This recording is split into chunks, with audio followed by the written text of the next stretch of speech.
Check 1, 2. Check 1, 2.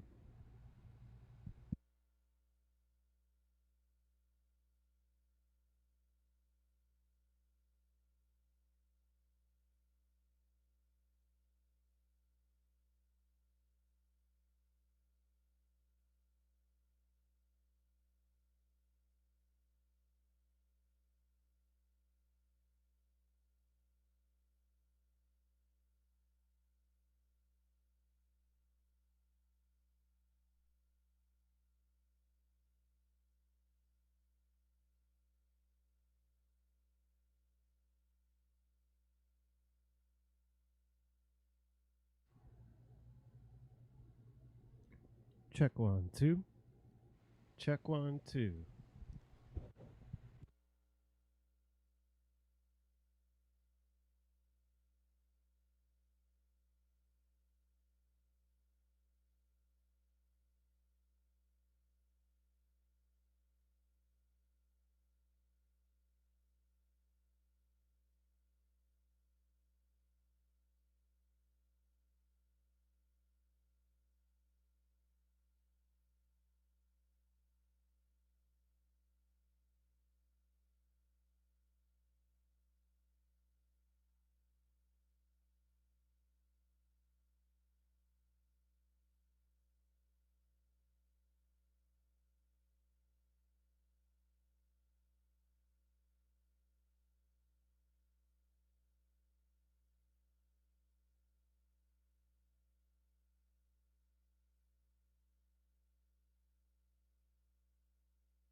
Good morning, ladies and gentlemen. Welcome to the 42nd edition of the Lime Rock Historics and our special presentation of Sunday in the Park. It is a beautiful morning in northwestern Connecticut, and we have a spectacular array of cars lined up along the Sam Posey straightaway, and we hope to find the stories that go along with them. Also, we'd like to send our greetings to those of you joining us for the live stream presentation of this broadcast, our worldwide audience joining us for this weekend. I hope that you also will be well informed through the morning portion of our program. We will be starting to wander up and down the Sam Posey Strait in just a few moments, and we'll be back to join you with some stories of these great cars that have assembled here this weekend.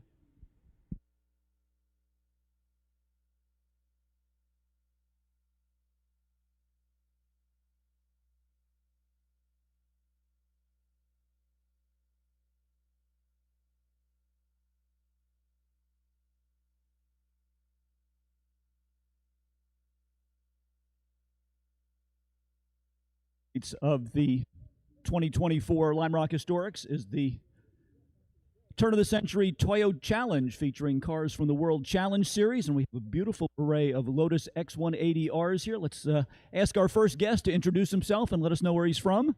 Kevin McGovern. I'm from Maryland. And tell us a little bit about these Lotus Espri racing version automobiles. So in the early 90s, Lotus produced 5 factory race cars based on the Espri to race in the World Challenge and the IMSA Supercar Series. Driven by the professional drivers were Doc Bundy, Dave Murray, and Andy Pilgrim, and they had one car for actors, including Paul Newman, and then another car that was a rent-a-car to help pay the bills. And they ran through 95 and 92. Doc Bundy won the Drivers' Championship in the IMSA Supercar Series with the number 10 car, which is here. Dave Murray's car and Andy Pilgrim's car here. They've been restored by myself and 2 of my friends back in the early 2000s, been vintage raced since. How did you acquire these cars? First of all, how did you find these cars? Well, at one point, a friend of mine was out at Monterey Festival, and 2 of the cars for sale, worn out.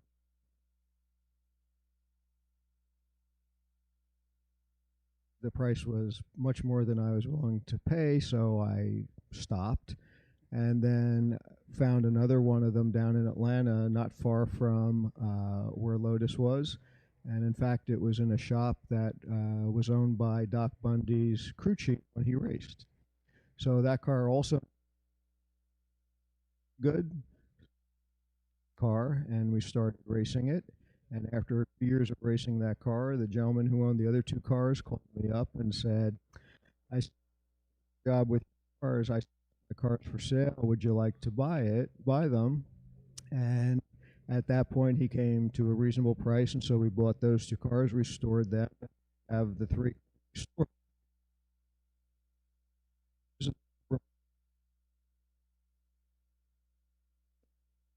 Crashed by Doc Bundy and erased and built by cars, missing most of the race. So all 5 cars still exist.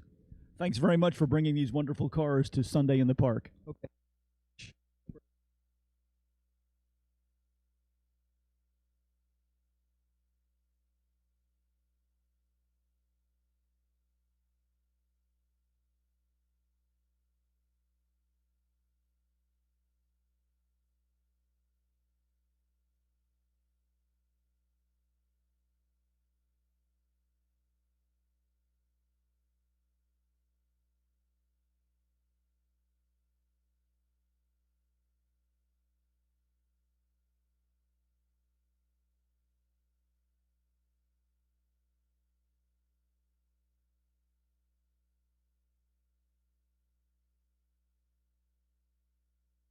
Making our way through the race car exhibit, we arrive at the number 48, which is being driven this weekend by NASCAR's voice on Fox, Mike Joy. Mike, first of all, welcome back to Lime Rock Park. Thank you, Greg. It's always a great treat to come home. You know, I started sitting on the hillsides here in 1968 as a college student. We'd run a road rally from University of Hartford up here to Lime Rock and sit and watch the FCCA regionals. And I said then and there as a college freshman, I want to be a part of this. And Yeah, it's just every time coming back here is special. Get to see you and Skip and just a whole lot of friends that I've made over the years in road racing. While you're mostly associated with NASCAR, you've been a long-time road racing enthusiast. Tell us a little bit about the car you've brought here this weekend. Well, and I can only tell you a little because these two cars are new to us. The number 55 Datsun 510 for Not So Sharp Racing was a car that was delivered new to a Datsun dealer in Milwaukee, and it suffered some transit damage. So Datsun, this is 1969, Datsun tells the dealer, you can't sell this car, but we're not going to charge you for it. Find somebody that wants to go racing. So for the 55 car, we have logbooks from when it was brand new, and it's always been a B sedan racer, and it's never turned a mile on the street. Well, at least not legally. The blue 48 car we found on bringatrailer.com about 2 months ago.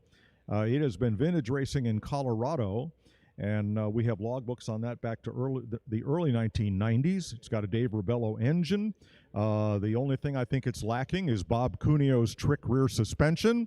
But if Bob ever gets some free time and finishes that beautiful chassis that he's displaying here, maybe he'll get around to helping us. So we're Not So Sharp Racing. It's a tribute to Bob Sharp and everything that he did for Datsun back in the day.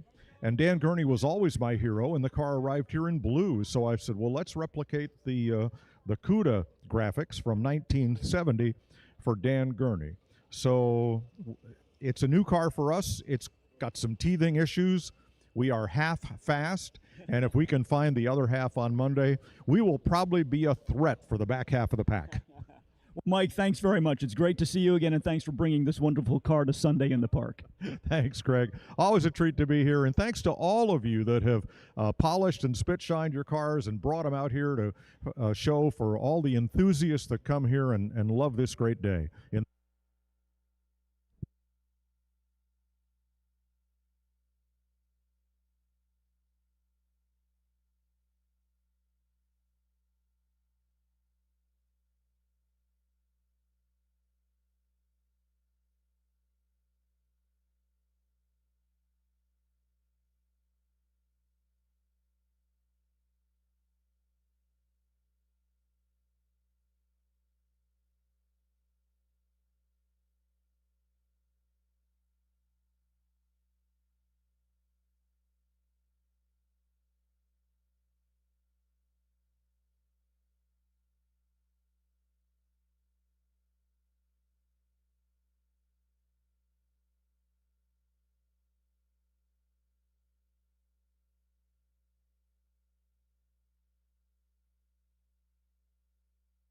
Euro is one of our proud sponsors here at Lime Rock Park and a partner with us not only for the 2024 racing season, but also for the autocross track, the FCP Euro Proving Grounds located in the infield here at Lime Rock Park. One of the special things about FCP Euro is they don't just sell parts, they do builds.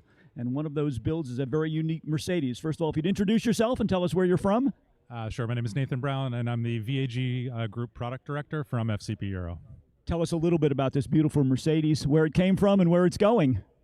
So it came from locally. It was a sort of a classic, original 1993 Mercedes 190, automatic 2.6, six-cylinder, very basic. It was white and had a blue interior. Pretty good shape. And we essentially reimagined it as a modern DTM car. So it's got a M133 2-liter turbocharged direct injected engine from an AMG GLA 45. It has been converted to full manual transmission. Those cars are only DCT from the factory, and it's running on full standalone engine management, the whole 9 yards. And I noticed a big wing on the back of it as well. Yeah, so it has the full EVO2 body kit. It's got to look the part, right? That's a big part of it. We've got the rotiform wheels that were sort of reimagined to be period correct for what the car would have looked like back in the early 90s. So it makes about the power that the race car would make, which is around 400 horsepower, but it's a lot cheaper to run.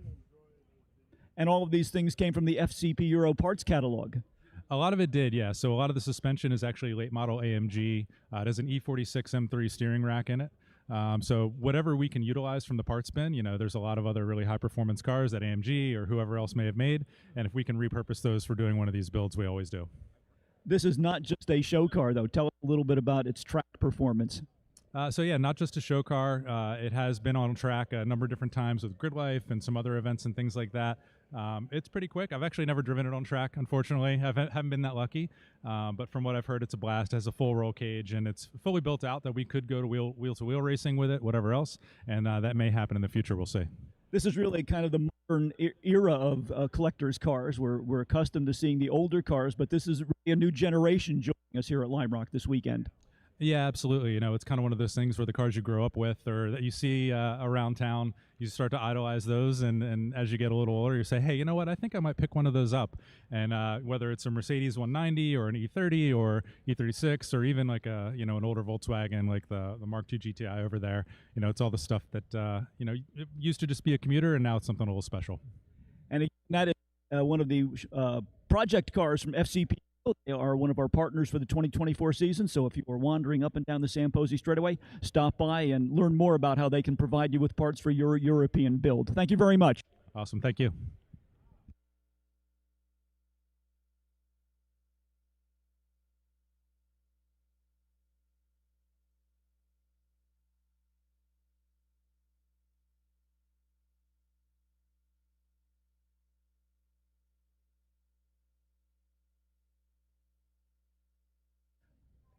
Arguably the fastest car here this weekend is the number 25, a Reynard Toyota Formula Atlantic car. The driver is Tony Carpenzano. Tony, first of all, take us on a quick tour of the car. Hi, Greg. Thanks so much. This is a 93H Formula Atlantic built by Reynard, and it was the last model of Formula Atlantic that Reynard built. They had done a bunch of wind tunnel testing years before.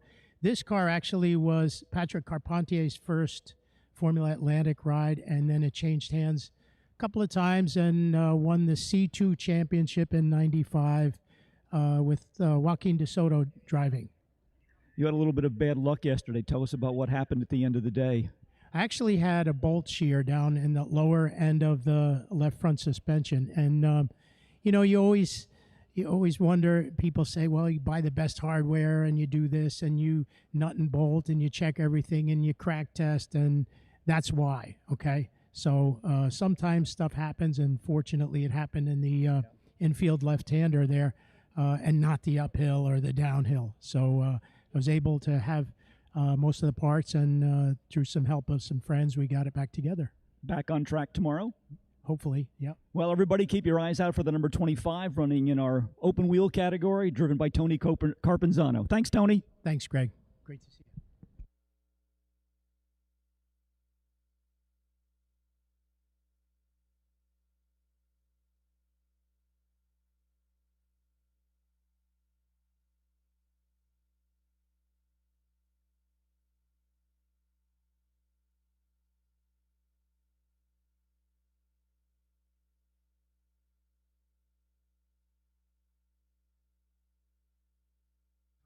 Good. How are you? One of the icons of the Indianapolis Motor Speedway were those cars created by A.J. Watson, known as the Indianapolis Roadsters, and they dominated the Indianapolis 500 from the mid-1950s through the mid-1960s, and we are very honored to have one of those cars with us here this weekend. First of all, if you would introduce yourself. Yeah, I'm Lou Timolat, and I inherited this car, so to speak, trading it for a Miller Big 8 engine. And I came to know AJ as a little more than an acquaintance, but not as a close friend. But I met him first in 1962, where my friend, high school friend Dave Ward, and I showed up at his door in Indianapolis after we visited the museum, and we knocked on the door, and his wife Joyce opened the door and said, "Go over in front of that garage and wait there." And he opened the garage. This is the equivalent of a top team organizer today. He opened his garage and pretended to be working on a sprint car for the next hour while we talked to him. They don't have people like that now, not at all. And he designed these cars. People said, where are the blueprints? And he said, well, there aren't any. And there were. People drew blueprints of them. And he said, well, they're not mine. Well, how did you build it then? Well, I made chalk marks on the floor of the garage, and he built these Indy winners and won between the cars that he owned and not owned, but crewed for and built, and cars that he built, and cars that he allowed others to build that were identical, like half a dozen Indianapolis 500s. And this is an era that's long gone, because they were individual designers, and they were also cooperative. For example, the lines of this car are often considered the most beautiful race cars ever, but it's not well known that a fellow that was part of his crew, just as a helper, volunteer, actually designed the lines of this car, and that was Larry Shinoda, who also designed cars for GM, Corvette, and for Chrysler and for Ford, and was an icon in the car design era and industrial design era up until his health failed in 2000. And that's unusual too, that kind of cooperative across the way. And remember, Larry Shinoda as a boy had been interned in a Japanese internment camp during World War II. And they all worked together. You know, we yap about diversity now, but they had it there in spades. Taki Hiroshima, who also was in the most decorated military unit of the United States Army, fighting in Europe, Japanese Americans, was the ace of the Offenhauser engine and worked for Meyer and Drake and had been a riding mechanic in the 30s. So I can't go on too much longer because I know you got others to do. But to me, this is a line of history that's unbelievable, and it was a sweet spot in history for race cars to me. It wasn't an industrial facility with dozens of guys with computers and drivers being coached in real time, and we're happy to have it here to share it, and I hope it's appreciated in the way in which we believe in it and care about it. Before we leave you, Lou, tell us a little bit about your colorful background. Well, I drove midgets in stock cars, and but I was also an Army helicopter pilot, and I was in Vietnam, and I joined the Army. I've never been the smartest guy around. I joined the Army to duck the draft. Nobody told me about Canada, and so I ended up in aviation, and I also joined it to be rid of it forever, and then I never did. I stayed in the reserves and did 41 years of it. So, you know, as I said, I'm not the brightest guy around, and during that time that I was in the reserves, I also flew for a news radio station. That was out of New York City? You were one of the... New York City. And that was, for a pilot, at least the kind of pilot I was, you had to make sure that you were hard-nosed about it in contract negotiations, because if they ever caught on, you'd pay them, you know, because I never flew in a straight line for more than 30 seconds. And I almost never flew above 2,000 feet. It was, you couldn't have it any better if you were my kind of pilot, and there are my kinds of pilot, not many, but there are, and my Army comrades and pilots were the same kind of eccentric people with eccentric interests, and life has been a ride. Lou Timmelat, thanks very much for bringing this beautiful car to Lime Rock Park and making it part of the 42nd edition of the Lime Rock Historic. Pleased to do it, and I hope people appreciate it. Hope folks will come on down. We are down at the pit exit road right now doing a series of interviews with some of the cars that we have here. We also have a car that has a unique place in Lime Rock history next to Lou Timmelat's Indianapolis car. This is the Ken Bren number 24 Offenhauser Midget, and we will tell you the rest of the story about that in just a moment. But first, let's meet the owner of that car, and you are? Keith Maker. And you are associated with? Lou Timmelat. And the Atlantic Coast Old Timers. I happen to be the president of the Atlantic Coast Old Timers, yes. One more point from Lou. Keith is a rebuild of the Offenhauser. Get back to the number 24, the Ken Bren Offie. This particular car has a unique role in Lime Rock's history. Yes, it does. At the La Brea race in 1959, Roger Ward used this car to beat the best of the road racers. And this is the 65th anniversary for that particular race, which was held in July of 1959, just about 1 month after Roger Ward had won the Indianapolis 500.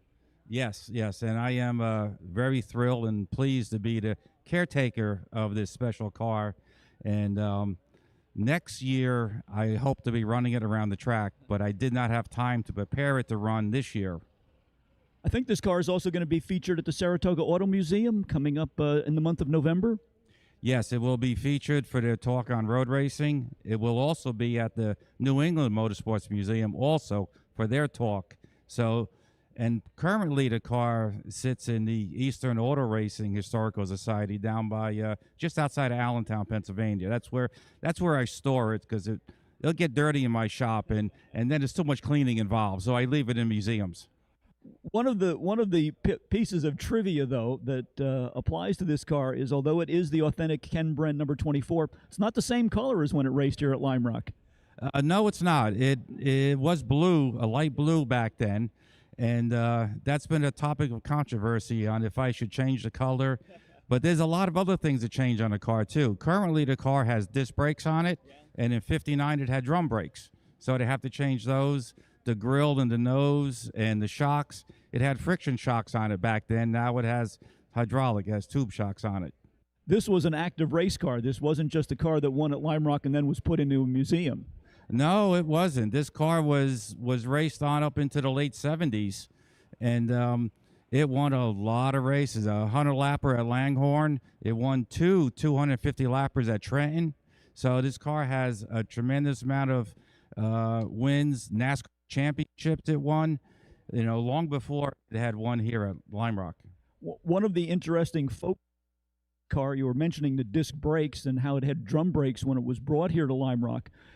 And the folk tale, and I'm not sure if this is true or just kind of an urban legend, but was that Roger Ward didn't drive the car initially. There was another driver who took the car out for practice and supposedly burned the brakes up, and they actually had to go into Millerton and get the brakes relined. That is correct. What had happened was Roger Ward wasn't here yet, and there was another driver that was going to be driving a midget and asked if he could hot lap the car to get used to the track, and he burned the brakes off. So Ken Bren himself took the shoes into, I don't know where the shop was, but he took it in, found a station, a repair shop, that allowed him to use the machines to reline the brakes so it'll be ready for Roger Ward. One of the interesting things, also going along with the idea of the brakes on these cars, is that there's not a brake pedal. There's actually a different way of actuating the brakes.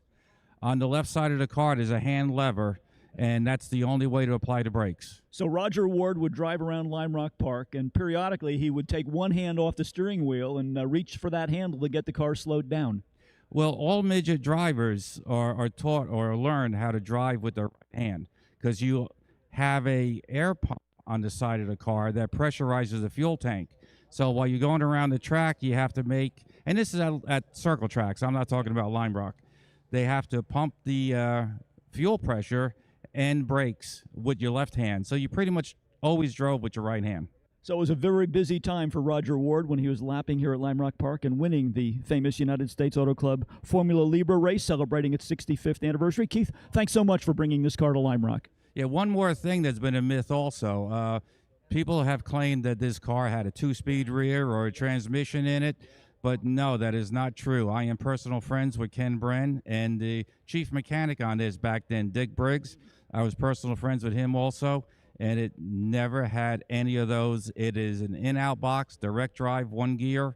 Actually, the same way I drive that 1950 Watson Indy car, that number 38 that I drive. That's a single speed. Where that story got confused had to do with Roger Ward going to the Sebring Formula One race at the end of the 1959 season with a different midget. That was the leader car that Bob Wilkie owned.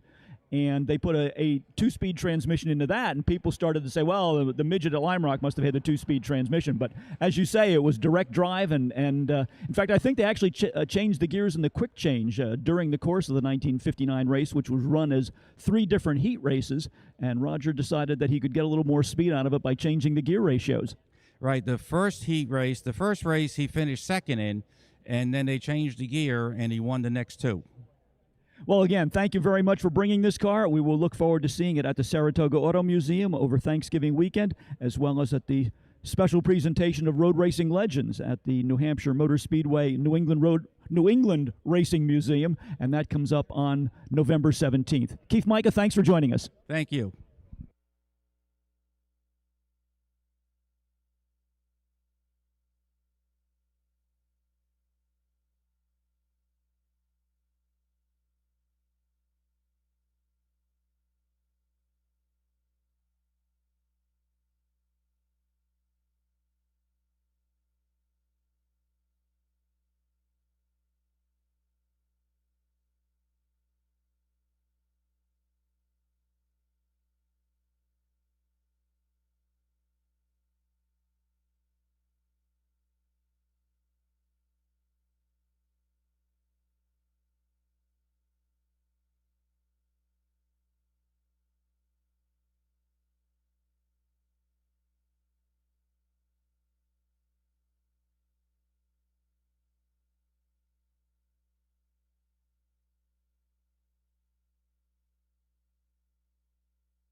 In our one-of-a-kind category, we have the 2019 Murray sports car. Let's talk now with Andrew Murray from Woodbury, Connecticut. Andrew, welcome back to Lime Rock Park. Tell us a little bit more about this car and its origin and your involvement with it. Well, thanks, Rick. It's great to be here. It's a great track and great time. But this was a scratch-built car, third car I built from total scratch. I do them in my garage in my spare time just for fun. Make the chassis, I make the body, design it. I don't sketch it out. I don't have plans. I mock it up, and I wanted this one to look like it could have been a car that was raced by Americans in 1959 at Le Mans as a sports racer. So all the components are American, and that was kind of the theme. And I built it to drive on the street, and I've drag raced it, I've road raced it. I took it to Loring, Maine. It went 202 miles an hour, and it's just been a fun car. Tell us a little bit about what's under the hood that will get it up to 202 miles an hour. It's an old school small block, but it's a Brodex, all aluminum Brodex motor. My friends at Carl Quist CNC ported the heads. I built the intake. It's started out as a standard 60s Hillborn injection unit, and I converted it to electronic, but I tried to hide all the electronics so it looked like an old school mechanical system, but it starts and idles like a new car, and so that's kind of the theme. It makes it more practical, but I still wanted it to look like it was 1959. How much does the car weigh? It's about 1850, so it's pretty light. All the panels are aluminum, obviously, and they all come off with Zeus fasteners, and so I wanted that for serviceability. And my friend Bob Cuneo helped me with the chassis designs, and I would kind of mock things up, and he'd come over and tell me if he thought it was going to work. And so I trust him, and he's been great help and genius and great friend. So I thank him a lot. How did you form the bodywork with those compound curves? It's so elegant looking. It's hard to believe that it wasn't machine produced. Well, this one I made the body first. I made a wire form, which is like the Italian technique of the 50s. So you can do it quickly and visualize what you want it to look like, and then you use paper to make patterns, and then you transfer that paper to aluminum and start beating it. I use a hammer and a stump a lot, and you just kind of sneak up on it, and then you have to butt weld all these seams together. The front fender is like 12 different pieces, so I try to make the seams invisible. But it's an old school hand-formed Italian technique, so it's kind of how they built Testarossas, and so that's kind of the style that I like to use. I'm almost afraid to ask, but how much time do you have in this car? Well, I don't keep track of the hours because I love every minute of it, but this one took me 4 years, but again, in my spare time, and it's hard to work in the summer, and I'm away a lot in the winter, so, and I'm still married, so I gotta fit it into my free time, but like I said, I love it, and I don't keep track of time, but it was about 4 years. They take about 4 years. This isn't just a individual project. You are also involved in the automotive world as a trade, and I understand this is a significant anniversary for the Murray Brothers Garage. Yeah, this is our 40th anniversary. My brother Steve started it. My brother Steve and I started it in 1984, and we've grown. We have 14 mechanics, and we do a lot of work, and it's great. I love going to work every day, and we have a great crew. And my brother's, he's 12 years older than me, but he's here. He brought the Murray Brothers, one of our vintage tow trucks, our 53, so he'll be around. Say hi to him, and we still get along, and it's a good time. Always a challenge, but we like it. What happened to the earlier cars that you built? Are they still in the collection, or did you part them out?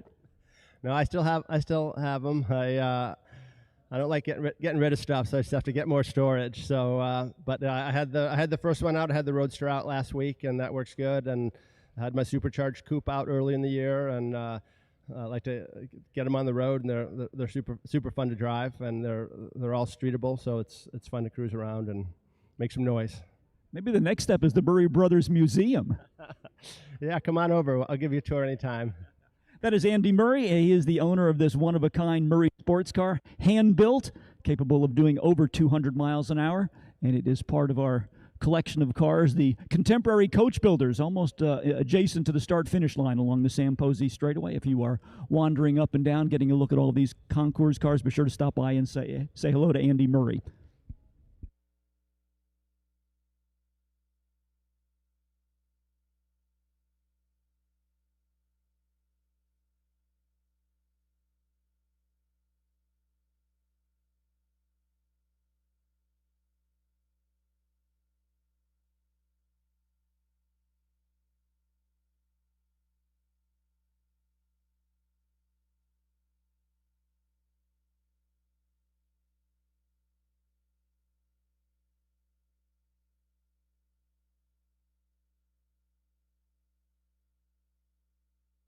Ford is our featured manufacturer.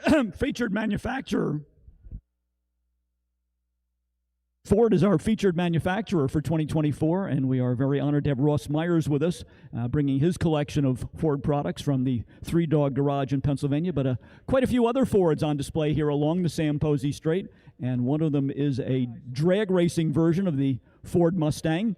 Let's meet the owner and learn a little bit more about this car. If you wouldn't mind introducing yourself and telling us where you're from.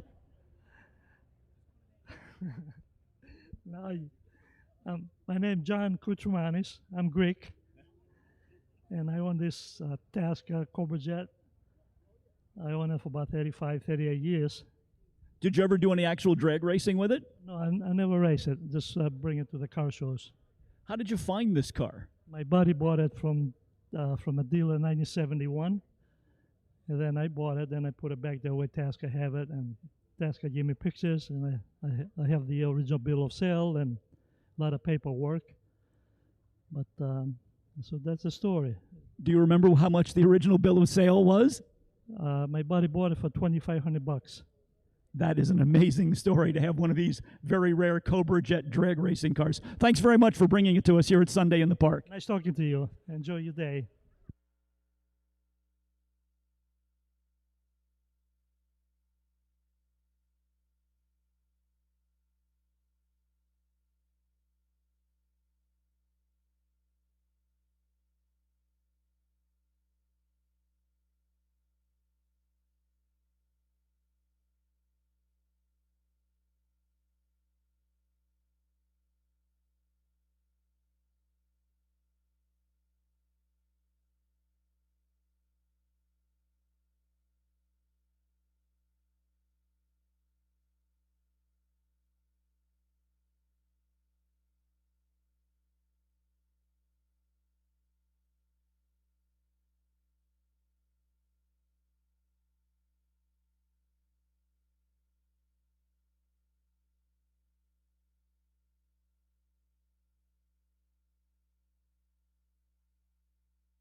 The Ford V8 engine found its way into a number of interesting locations, and one of those cars is with us here along the main straightaway. First of all, let's meet the owner, and would you please introduce yourself and tell us where you're from?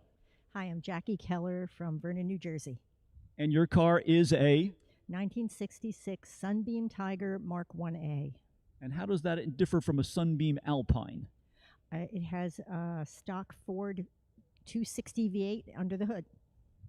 Tell us a little bit about how you came about being the owner of this car and how long you've had it. We purchased it from the second owner in 2015, just as you see here, and we drive it daily, practically. We drove it here from New Jersey today, about 2 hours, and really we enjoy it all the time. Reliable Ford engine under the hood. Very, very reliable. Thanks for bringing it to Sunday in the Park. Sure. Thank you very much.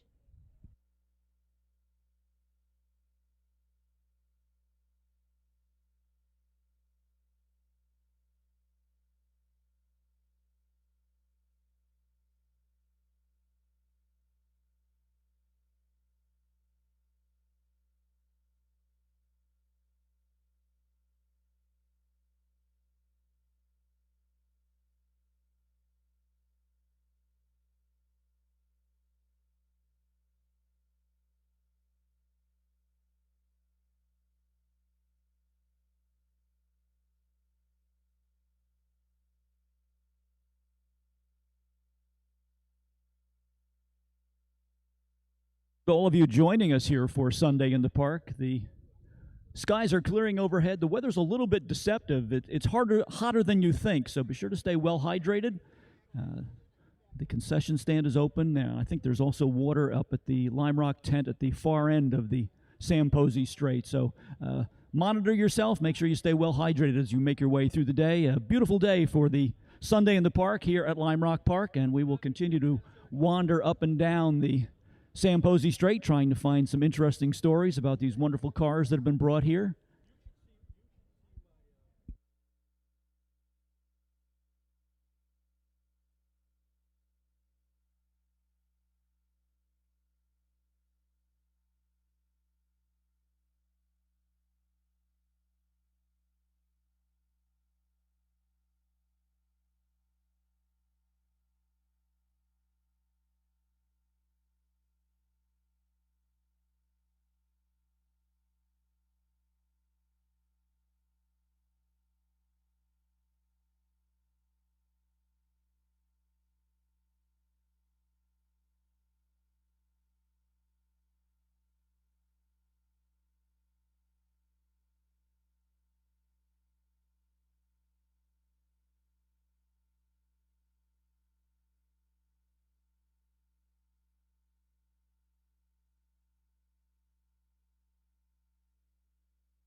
We said the Ford engine ended up in some interesting places, and one of those was a unique Italian-American combination. We've got Bob Levitt from the Tomaso Owners Club to tell us all about this car, where it came from, and a little bit about the design details. This is a 1972 Tomaso Pantera. It has a 351 Cleveland engine in it, attached to a ZF transaxle, wrapped in an Italian body. Kind of a competitor for Ferrari in terms of the layout of the car. But this is a car that runs. This car likes to run, easy to fix. Just stop in at any Ford dealership and just have it repaired if you need a repair. We drove up from Long Island today, no problems. Tell us a little bit about how long the production run was on this car, how many were built. The first year was 1971. This is a 72. We have a 73 and 74. The car company continued until 1995 in Europe. Ford departed the Di Tomaso brand in 1975, and they were on their own. I would imagine that parts are still available for this car. There are vendors that do sell parts. Some are interchangeable with Alphas and Lancia, Maserati, etc. Tell us a little bit about the statistics on these cars. How much they weigh, top speed.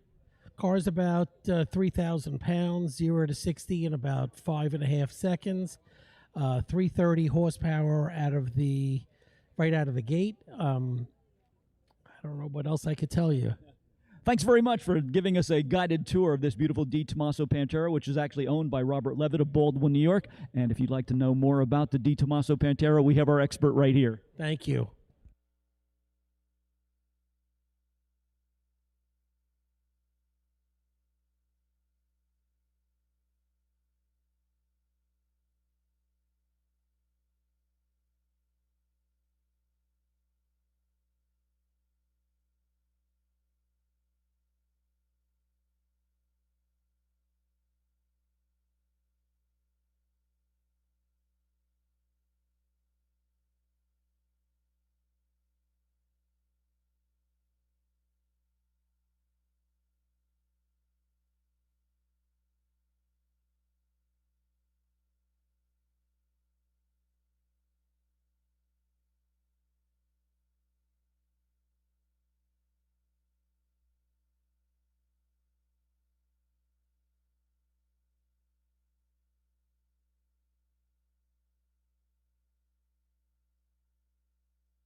Ford is long associated with American hot rods, and we have a very unique example of that sitting right here on the Sam Posey straightaway. First of all, let's meet the owner of the car. You are? Marshall LeBeau.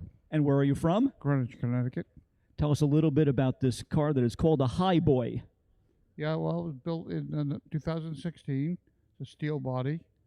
Got a Corvette LS2 engine, 4L60E transmission, 9-inch Ford rear end.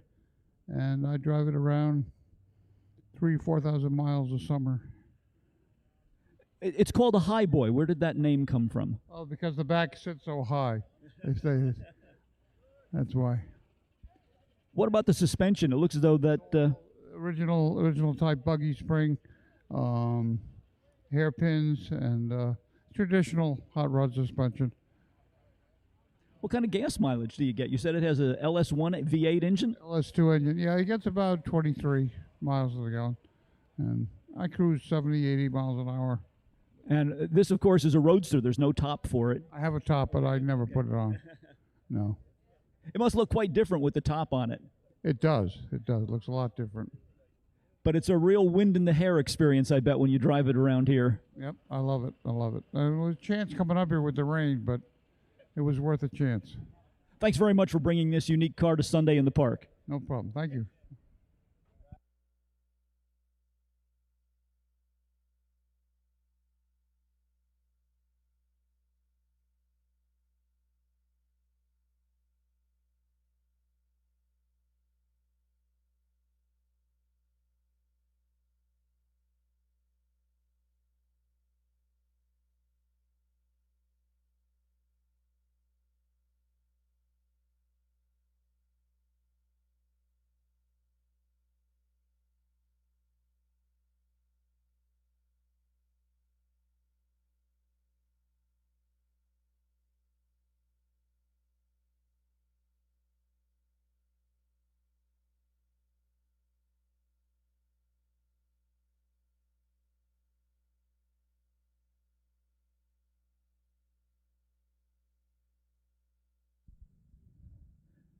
When you think of high-performance Fords, you immediately think of Carroll Shelby, and we have a number of Shelby-tuned Mustangs along the Sam Posey straight away. One of the most unique ones would be the car that was called the GT350H. And we have the owner here. If you'd like to introduce yourself and tell us where you're from. Hi, Pete LaJoy, Prospect, Connecticut. And tell us a little bit more about the GT350 with the H. Okay, it was built for Hertz Corporation, and 1,000 were produced. Out of that 1,000, only 86 were standard shifts because they had all kinds of trouble with the standard transmissions. They changed to the automatic transmissions. So there's a lot of legends that they used to do a lot of engine swaps, take it to the drag races, return it back Monday morning. Hertz, from what I understand, lost their shirt on the car, but the advertisement paid for itself. Tell us a little bit about how you came to be the custodian of this car. I was always interested in the Shelbys, and back in 1976, I was looking at the Waterbury Republican paper, and one was for sale. So it was for $800. And at that time, if it was automatic, I wouldn't have bought it. But it was a standard shift, and I purchased it at that time. And you've done a complete restoration on it? Yes. How long has that taken? 5-6 years. Yep. Tell us a little bit about the performance of this car. Well, this engine is a 289. It's 306 horsepower from Shelby. The original 289's K-Co motors are 271 horsepower. So Shelby did his little adds to it to bump up the horsepower. What's it like to drive around town? Do people notice this car? Oh, lots of people notice. You get a lot of thumbs up with this car. Well, that's great. Thanks very much for bringing it to Sunday in the Park. Okay, thank you.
Carroll Shelby's name continues to be associated with the Ford Motor Company, even though he has departed this earth.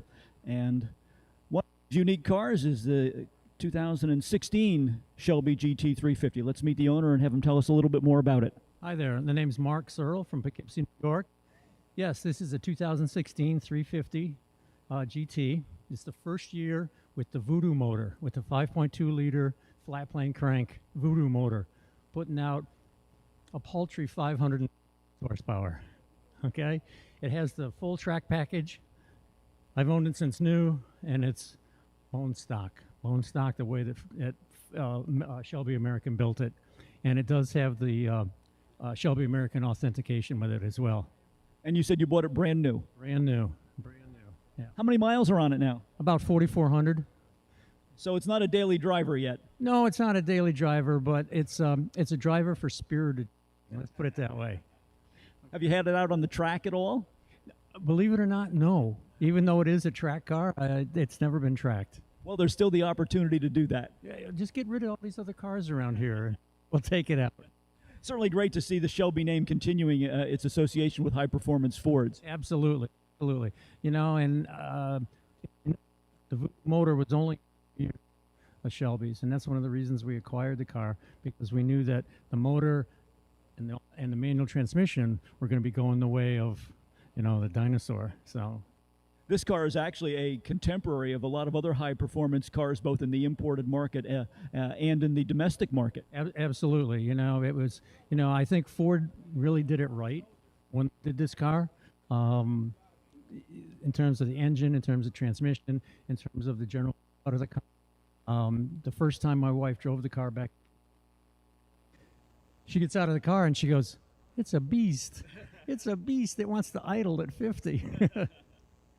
Thanks very much for bringing the car to Sunday in the Park. You're welcome.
Ford engines are not only found in domestic cars, they were also a very popular engine configuration for cars that were built in England. And we have an almost one-of-a-kind car here called a Dello. Let's meet Mark Evans, who is the owner. Mark, thanks for bringing this car. Tell us a little bit more about the Dello and where it came from. Well, Dellos were built for trials, which are essentially an automotive competition on a muddy, rocky, rutted farmer's field. It had nothing to do with speed or endurance, just the idea was not to get stuck in the mud. After the war, they couldn't buy materials to build the car, so they found in scrapyards UP-3 coastal defense rockets, which forms the chassis, from people from bombed out houses and buildings. They found natural gas piping, and all the aluminum came from a RAF base. It's a Spitfire fighter craft aluminum. Tell us a little bit about the engine. That is not your run-of-the-mill four-cylinder Ford. Essentially a English version of a Model A, but smaller, 1172cc side valve. But this one's pretty special because it's supercharged. It only gives 4 more horsepower, which is kind of hard to believe, but it gives a lot more torque. So with the 3-speed gearbox, when you shift the next gear, instead of dropping off the torque band, there's torque and you can actually drive it. How much does the car weigh? About 1,200 pounds. And how many horsepower? You said 4 more with the supercharger. 34 without it, 38 with it. What kind of driving do you do with this car? Do you do any trials events? No, there's no place to race in the mud. How long have you had the car? This is the third one I've had. So you are the Dello expert. Well, the funny thing is that the car was shown at Greenwich, and it took a first place in its class. And I sent an article to the Register in England. So they published all the pictures, but they prefaced it with the following. They mentioned my name as a recent member of the registry, and I had made the largest order for regalia in the club history, which was about $80. Sweatshirts, key fobs, hat. It's hard to believe. What's it like on the road? We've had up to 50 miles an hour, and our gave out. It doesn't have much of a suspension. It's got ancient tires on it, but it actually goes pretty well. The supercharger makes a big difference. Well, that's certainly an interesting car, probably one of a kind here at Lime Rock this weekend. Yeah, the club, there are about 220 were built. The club estimates about 175 are left in the world, but they admit that many of them are in pieces in the back of people's barns. So as far as number running, we don't know. Well, that is certainly a unique addition to Sunday in the Park. Thanks for bringing it to us this year. It was a pleasure.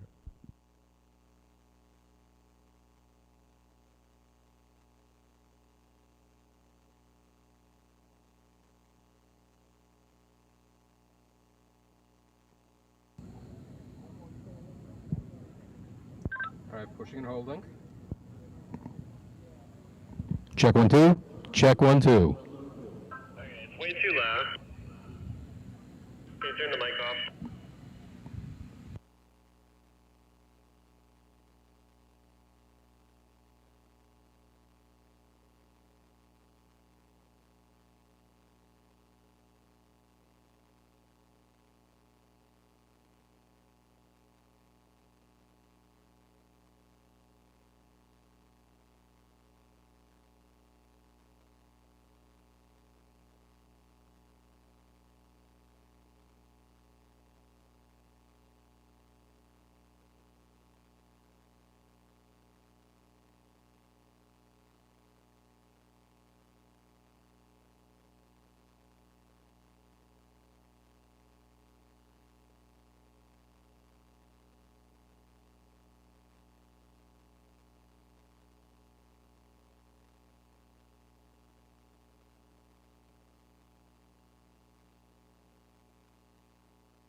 Okay, now check 1 2. Check 1 2. Check 1 2. Okay, now give me like a sentence, like welcome to Lime Rock Park, testing. Good morning, everybody. Welcome to Lime Rock Park. Testing. Testing. 1 2 3 4. Testing. 1 2 3 4.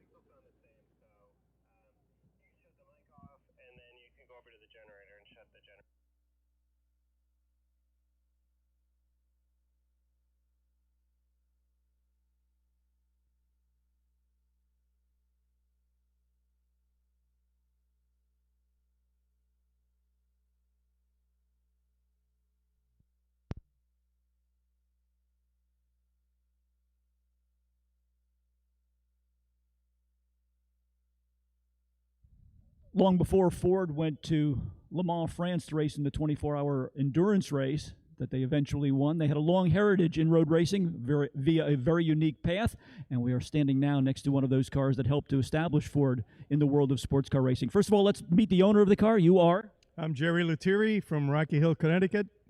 Tell us a little bit about this number 4 that is sitting here along the Sam Posey Straight. Number 4 is the first J2 cycle fendered Allard It was Allard was a British manufacturer that used a lot of American components. This car has quite a few American Ford axle front, Ford axle modified in the rear.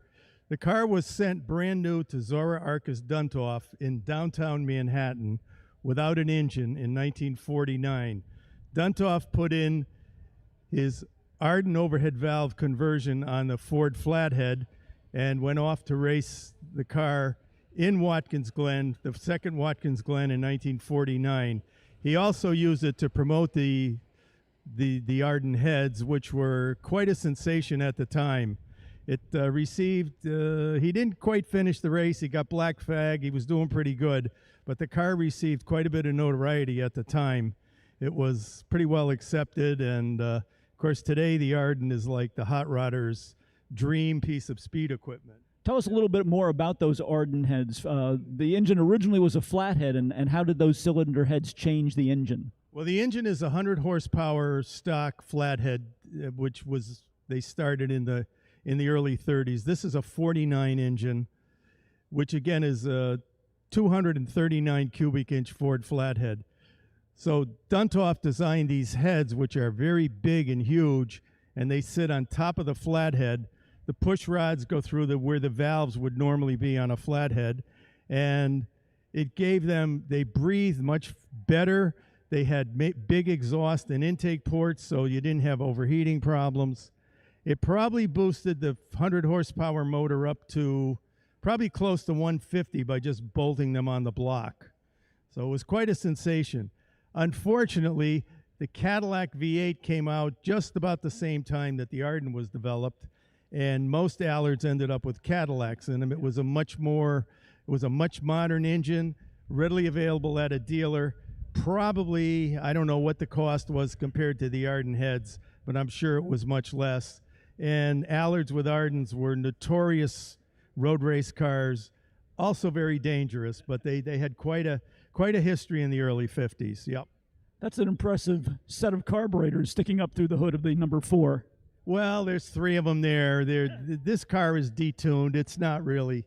It's a little bit for looks rather than performance, but when it did run, the second owner, Robert Wilder, won extensive races, did very well with this car. And he sold it in '52 and bought a CAD-powered Allard. He wanted to go faster, and he did. Unfortunately, he had a major accident with an Allard, and that was pretty much the end of the racing history on this car. How did you find it? I chased an Allard for about 20 years in southern Connecticut, and it was a beat-up old green one, and it became available, and I bought it. And I have a barn at home with cars in it and so on. So I'd go out and look at it and say, boy, if this had some performance on it, what a car this would be. So I'm reading Hemmings one day. This is 1998. What's for sale? This car. So it was in Chicago. I flew out there. I know an Arden person quite well. I asked him about the car, what he knew. He knew the car, and he knew the Duntov relationship and so on. And I said, this is a good one, and I bought it. I wish I had the other one today. I sold it for almost nothing compared to what they're worth today. But I love this car. The hot rodders like it. It's the quintessential, the old term back in the 50s was hot rods and sports cars. This is the hot rod sports car. There's a certain amount of irony for Zora Arkus Duntov being associated with Ford engines. Well, he didn't just walk into Corvette and say, I'm a man off the street and I need a job. Obviously, he convinced them that they should do something with a Corvette. This was probably 6 or 7 years after this car. Duntov also raced that. He tried to get in the Indy 500 in, I think, 47. He raced at Le Mans a couple years in the early 50s. So he was pretty well-known individual. And his business was downtown 28th Street, Manhattan, in the heart of the city. Hard to think that this was shipped to Manhattan without a motor in 1949, but it was. Manhattan's not exactly what you think of as the focal point for hot rodders. Not the same as it is today, right. Things were different then, yeah. Well, thanks very much for bringing this unique car to Sunday in the Park. Thank you. Thanks. Yep.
A car that was a unique technical innovation, but also very controversial in its day, was the Tucker.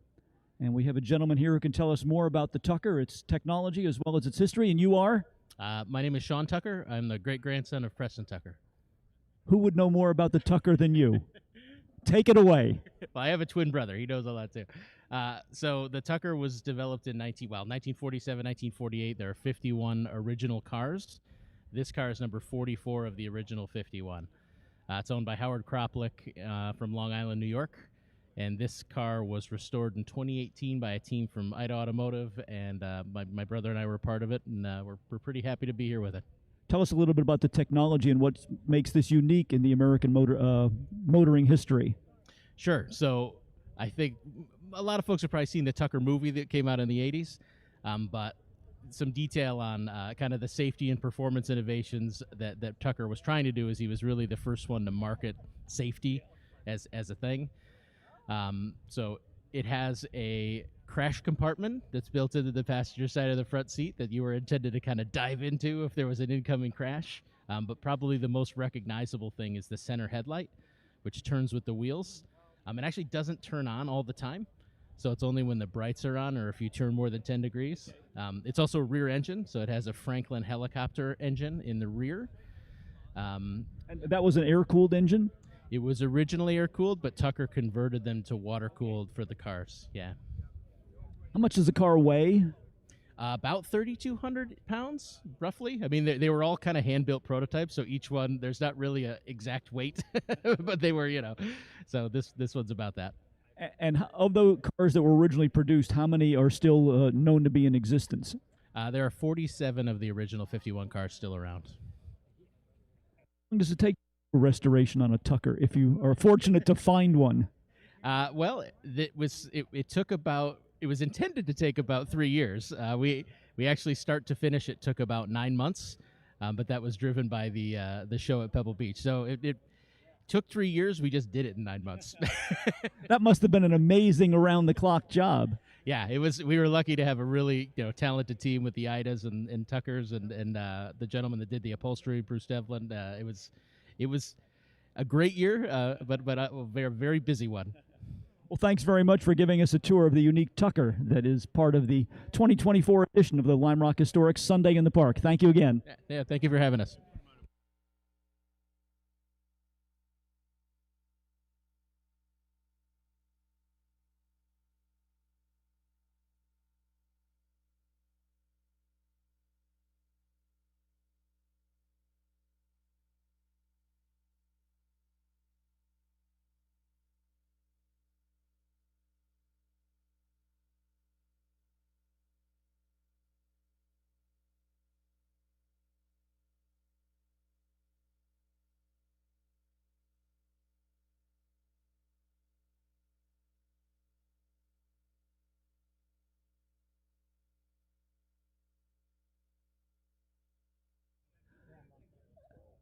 I fear I may be overusing the word unique today, but there is certainly a one-of-a-kind car that is on display in the center portion of the Sam Posey Straight. It is in bright British racing green, and it is the, if not one-of-a-kind, almost one-of-a-kind Jaguar XJ13. And we have our owner here. If you'd introduce yourself and tell us where you're from. I'm Stu Jones from Winsted, Connecticut.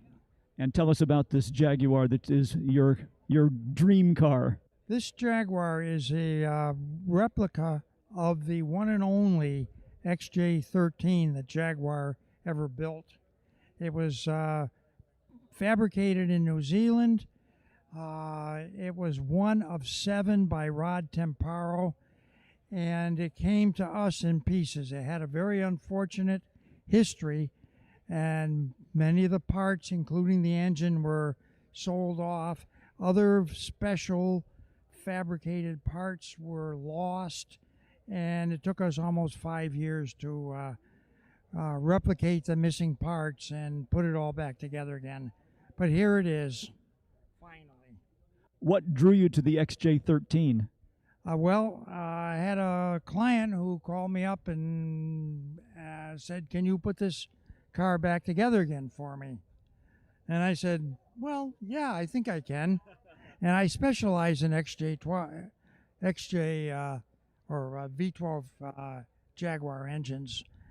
And so he needed an engine. He didn't tell me how many other parts he needed, but well, we fabricated them all, and there it is. This essentially is a hand-built car. There is no build manual for it. There is none. Some of our parts we had to make from photos. Now, there were a considerable number of photos of this car and of the original car, which is still in a museum in the UK. We looked at the photos and said, well, I think this is the way we have to make it. And so we engineered the parts and fabricated the parts.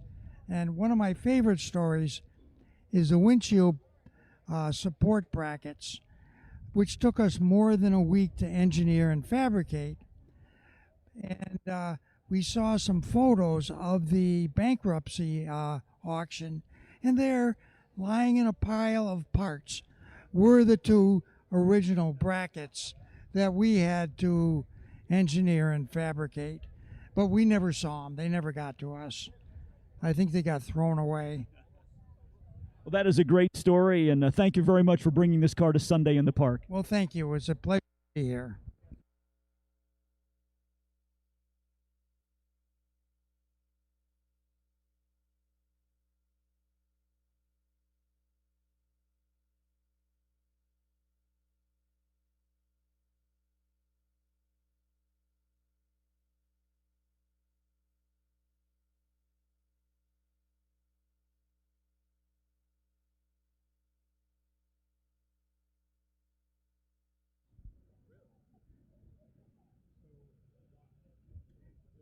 If you are a true automotive enthusiast, you have by now seen the movie Ford versus Ferrari.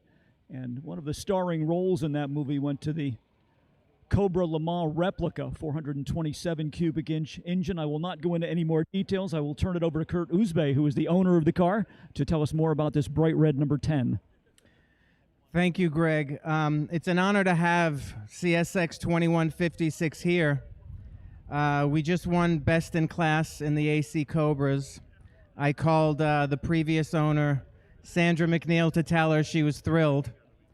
And it's just a special car that I'm more than privileged to be the owner of. And we love bringing it to Lime Rock, our favorite track on the planet, and letting everybody see it and enjoy it. Have you had an opportunity to drive it? Absolutely. We did the parade. We've done preservation here. We've done races here. And as you know, Greg, we're also running the Chevron and the Lotus here. Tell us a little bit more about what it's like to drive this car. It must just have phenomenal amount of power. It is to put it lightly, a fairly powered car. But the beauty of it is the KTR guys and Chris Liebenberg from Three Dog Garage, who spent 3 years restoring the car when the McNeils owned it, did such a wonderful job that it's a pleasure to drive. It's not one of those on-off switch non-linear cars to drive. It's a pleasure. I had the pleasure of racing this car at Sonoma for Sonoma Speed Festival, which is now turned into Velocity. And we did great there, and Jim told me after that weekend, Kurt, you know, ever since that race event, I've had this car earmarked for you. So go figure it out. Just a little bit about how physical is it to drive the car? Look, I mean, I've driven a few race cars in my day. This is probably the most I would call a handful to drive, but it does everything you ask for it to do. It's not twitchy, it's compliant, no surprises, it doesn't catch you out. It's a pleasure. It's physically demanding. By the end of it, your arms are noodles, but it's a joy. I'm almost afraid to ask, but do you know what the top speed of this car is? Based on research that I've done, I've certainly never had it to this speed, but the Le Mans spec cars that were made to run at Le Mans were doing in the 160s on Mulsanne Street, the number 1 and number 2 factory cars. The number 3 to number 8, which this is 8 of 8, Greg, never ran at Le Mans, but they ran at long straight tracks all over the planet. Road America, exactly, like Riverside, and they were in the 160s.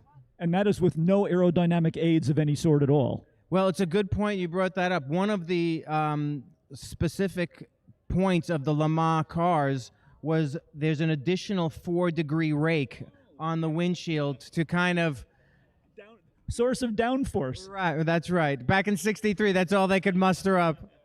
This is an amazing car. Kurt Usbay, thanks so much for bringing it to us here at Lime Rock Park, and thanks for being part of the 42nd edition of the Lime Rock Historics. Thank you, Greg. It's a pleasure. Thank you.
One of our featured classes this weekend at the Lime Rock is known as Formula Junior. They are very delicate and yet very high performance cars, and we're going to get a tour of the Formula Juniors from Tom O'Grady. And you are the owner of the number 34 Elva 300. All right, let's start the tour. Let's start with the number 59 if we could. Okay. Number 59, actually 5 cars, starting with number 59, which is the very first Elva Formula Junior, called an Elva 100. Then next to them are 2 Elva 200s, and next to those are 3 Elva 300s. There were only 6 Elva 300s ever made. There's only 4 left in the world. The number 00 was Mark Donohue's first professional race car. And this is the first time since 1961 that there have been 2 Elva 300s on the track racing at the same time. And this will be the first time, and we're going to be writing an article for Victory Lane, that we've had the first 1, 2, and 3 generations of Elvas, Formula Juniors in one place. That, to our knowledge, has never happened. Now, there's a visual difference between the number 59 and the rest of the cars, a generational change taking place there. Well, that's one of the things about Formula Juniors is there was a generational change in every make every year. So these became junk after the year because they were replaced by something completely different. So this went from a front engine car in 1960 to a rear engine car in 1961. And then as they went, they added 5-speed transmissions and disc brakes and so forth and so forth. So if you look at most of the Formula Juniors, they were really 1-year only race cars, discarded, and whether it was Cooper or Brabham or Lola, every year there was, and sometimes in the mid-year, and they were completely obsoleted, and they would be ineffective racing in the next season. I think they referred to it as the Car of the Month Club for a while, that the Elva would come out and then it would be superseded by something that Colin Chapman produced, and then John Cooper would come up with something. Let's talk a little bit about the technical aspects of these cars, engine displacement. Most all Formula Juniors are 1100 cc's.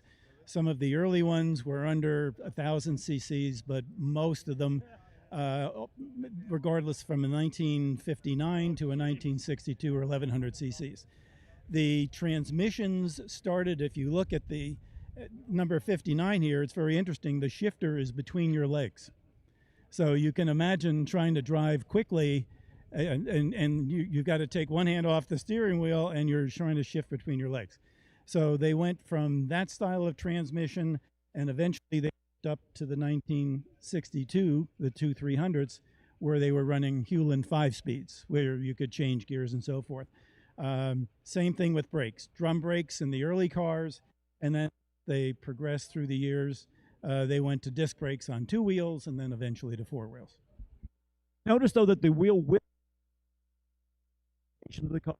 Yeah, the wheel width was the same. The height, they went from 13-inch height to 15 on the ladder cars, but the wheel size is the same, and we run period correct spec tires. So there's only one manufacturer, it's Dunlop, and you kind of have to buy their tire and their series.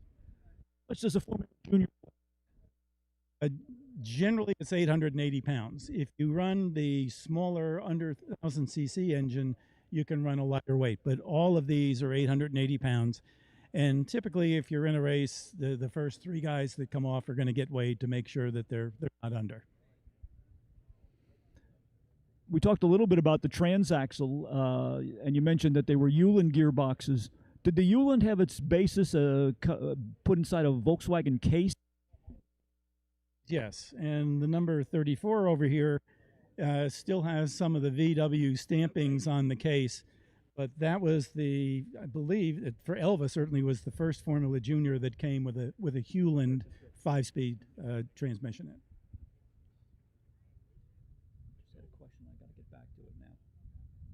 You said the engines were 1,100 cc's in displacement. Were these production-based power plants? Yeah, typically there were 3 power plants. There was a Fiat power plant, and there's a couple based down there. There was a BMC plant, which motor, and then the Ford power plant. Again, these were basically production motors. In the day, they made maybe 75 or 80 horsepower. Today, they're probably in the 130 or more range from a lot of the modern materials, but they are still the same type style production-based blocks. Though it does look like there were some advances in the carburation. The front engine car has a pair of SUs, and it looks as though the later model cars had Webers on them. Yeah, most of the Formula Juniors you're going to see, some of the earlier models are going to have one larger Weber. Again, that gets back to the manufacturer at the time. So, strictly to keep where they came with, that's what they're supposed to be running today. Is it hard these days to find a Formula Junior? These cars are now getting to be on 60 years old. Are there still some of them in someplace? Well, I guess the answer to that is yes. On the two Elva 300s down here, as I mentioned, there are only 6 of those made. And I happen to own number 4. An owner, a guy named Chuck Dietrich, who was very famous in the day. And I bought it from a friend of his who died, and I bought it from his widow, and it was in Indiana, literally in a barn for about 40 years with just a dust cover over it. So there are still some. They're not very high the Cooper or Lotus or Elva. I mean, they're making between 20 and 30 of these a year. But there's a lot of them that race very actively in Europe, a big group in New Zealand, a very large group in Australia, and then we've got about 20 cars here today. The 1st of October will be at Velocity Invitational in Sonoma, and I think we have 28 cars registered for that. And there's a big contingency, obviously, here in the Northeast and in California. Well, thanks for that comprehensive tour of the world of Formula Junior, and these cars will be in action tomorrow for the grand finale of the 42nd edition of the Lime Rock Historics. Tom O'Grady, thanks very much for your time and your information. Great.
One of our concours categories for 2024, the Under Pressure group. And explain a little bit more about what that is. We are standing a 1963 Studebaker Avanti. Let's meet the owner. You are? My name is Joe Quattrochi.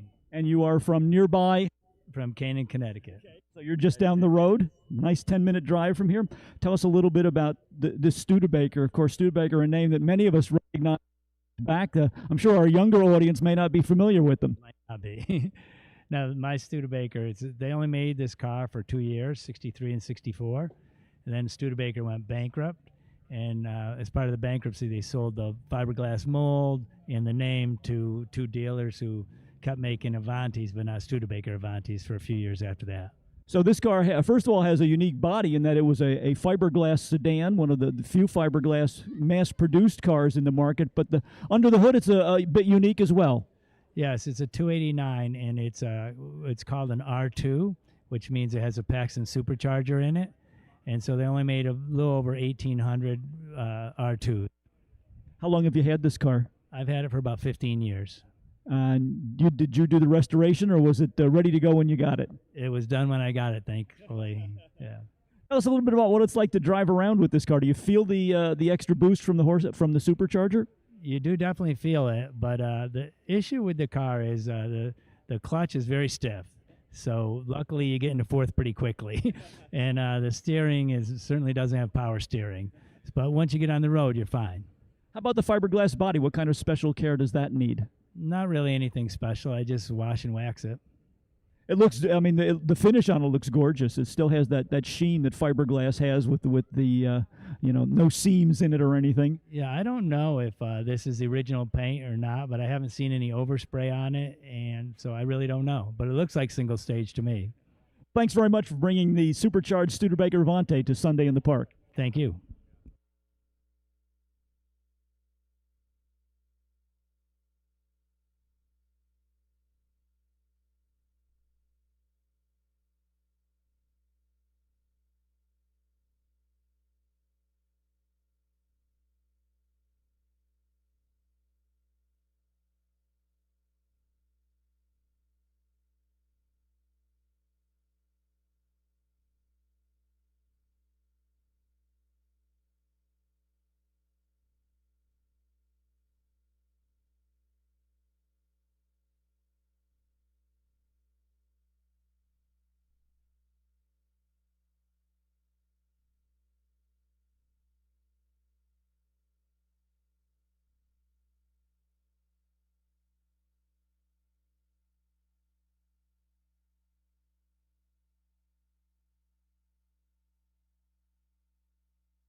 Ford Mustang has been known throughout its history as a competition car, but certainly one of the most unique cars we have here this year is the number 197. The owner of the car is? Daniel Hayes. And where are you from? Massachusetts. Tell us a little bit about this one-of-a-kind Ford Mustang. Basically, it is a 2006 rally car, stage rally car. We're currently competing in American Rally Association, sitting in 4th in class overall nationally. And basically we go from stage to stage and trying to have as much fun as possible. Well, tell us how this differs from a street-going Ford Mustang. What the changes have been made along the way? So as you probably know, stage rally, it still has to be street legal, insured, all that good stuff, but it's fully stripped of all its interior, huge roll cage in it, and pretty much as much bolt-on performance as we can find. How much does the car weigh? 3,200 pounds. And the power output? I'm guessing around 340 or so. How about the durability? I mean, stage rallying can be brutal with all kinds of surfaces and ruts and rocks, and certainly the car must take a real beating out there. It certainly does. Basically, this thing is incredibly reliable. I have a crew chief who's been doing this for 20 plus years, and he is dedicated to making sure that we finish no matter what. And with that, with our whole team, it is a true volunteer effort to make sure that this thing is looking as good as well as it performs. It must be nice to have all that torque when you're flying through the woods. Oh, definitely. When we're hitting about 110, 120, and we can still pull, it is absolutely mind-boggling. Tell us a little bit more about the suspension travel and the tires that are on the car, because these are certainly out of the ordinary for what we're used to seeing on a Ford Mustang.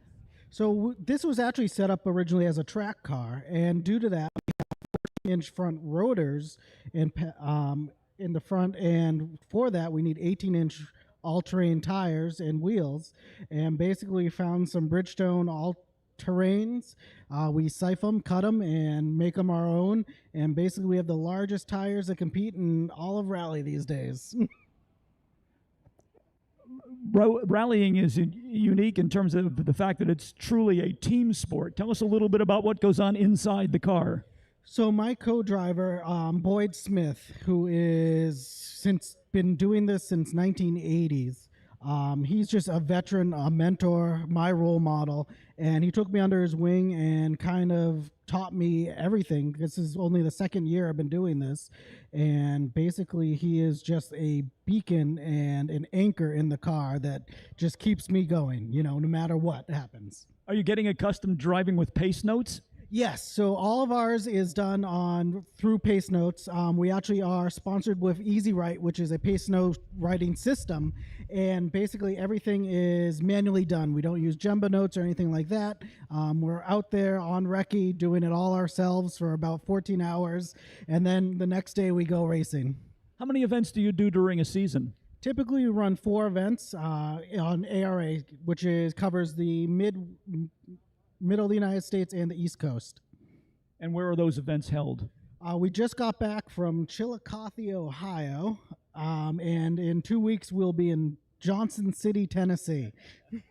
So you're getting to see the country as part of the rally experience. Do you do any winter rallies? No, nothing yet. We might touch on the event in October in Upper Peninsula of Michigan, which who knows what the weather will be like, but we're not yet to that level of let's see what this thing can do on ice.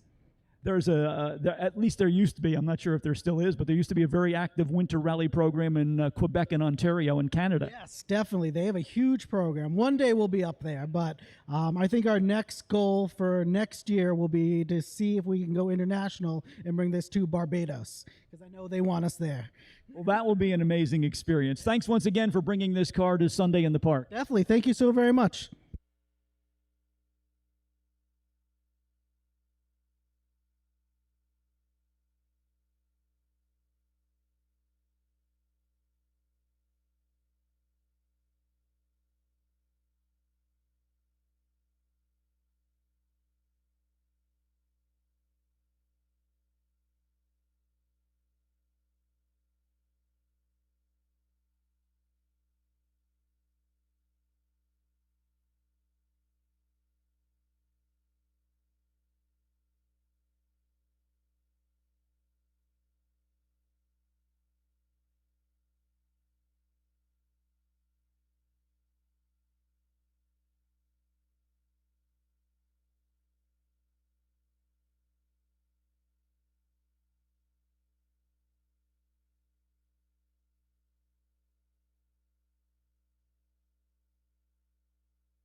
One of the whimsical categories we have in this year's concours is the Found on the Road Daily, and we are down in that vicinity now. Let's meet the owner of this unique pickup truck. Your name is?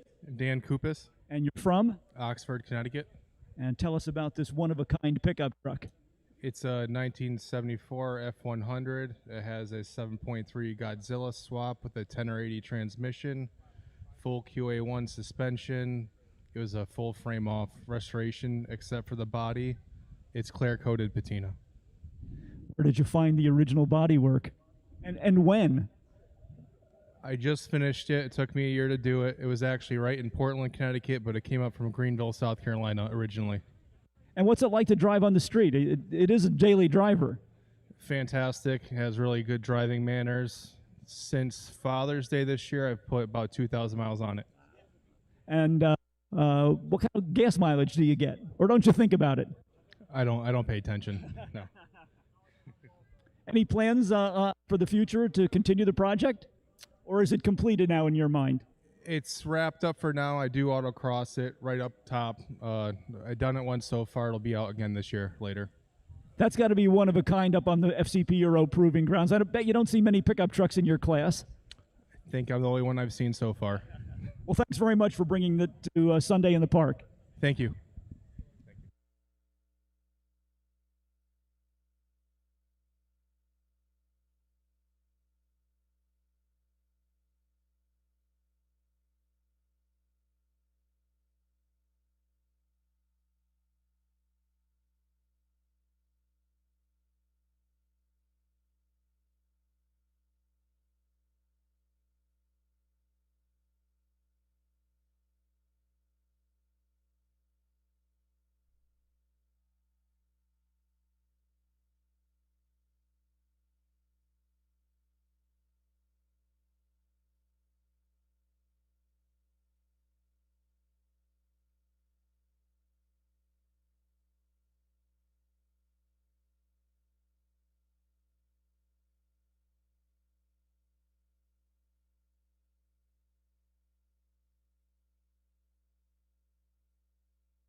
Welcome to those of you joining us for Sunday in the Park for 2024.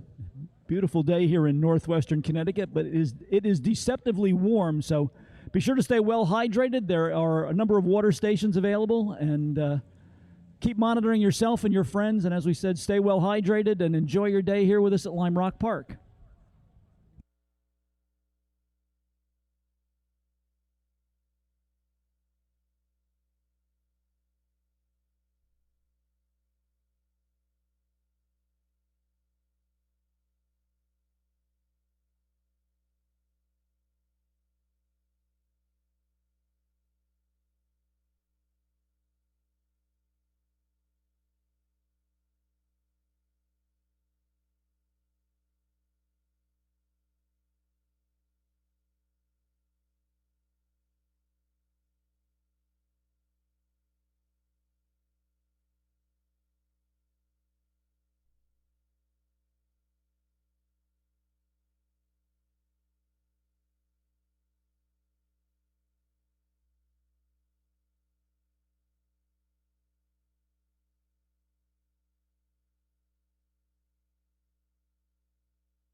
One of the history is included in the closed European group.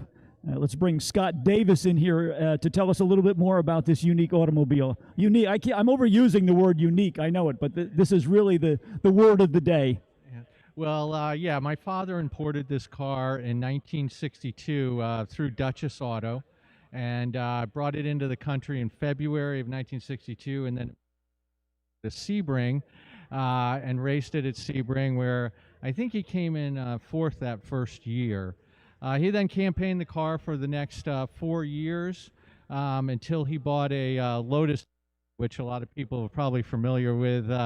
It was the Lotus 40 with 10 less mistakes.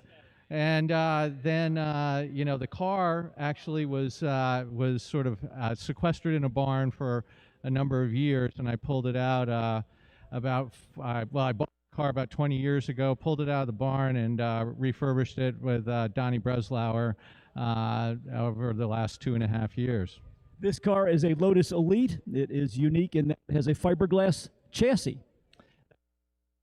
It's just all fiberglass monocoque, and it the full race engine. 105 horsepower engine and Weber carburetor cam. Colin Chapman always liked to build them light. He did. Well, that's that's a double-edged sword. Said any material on it, right?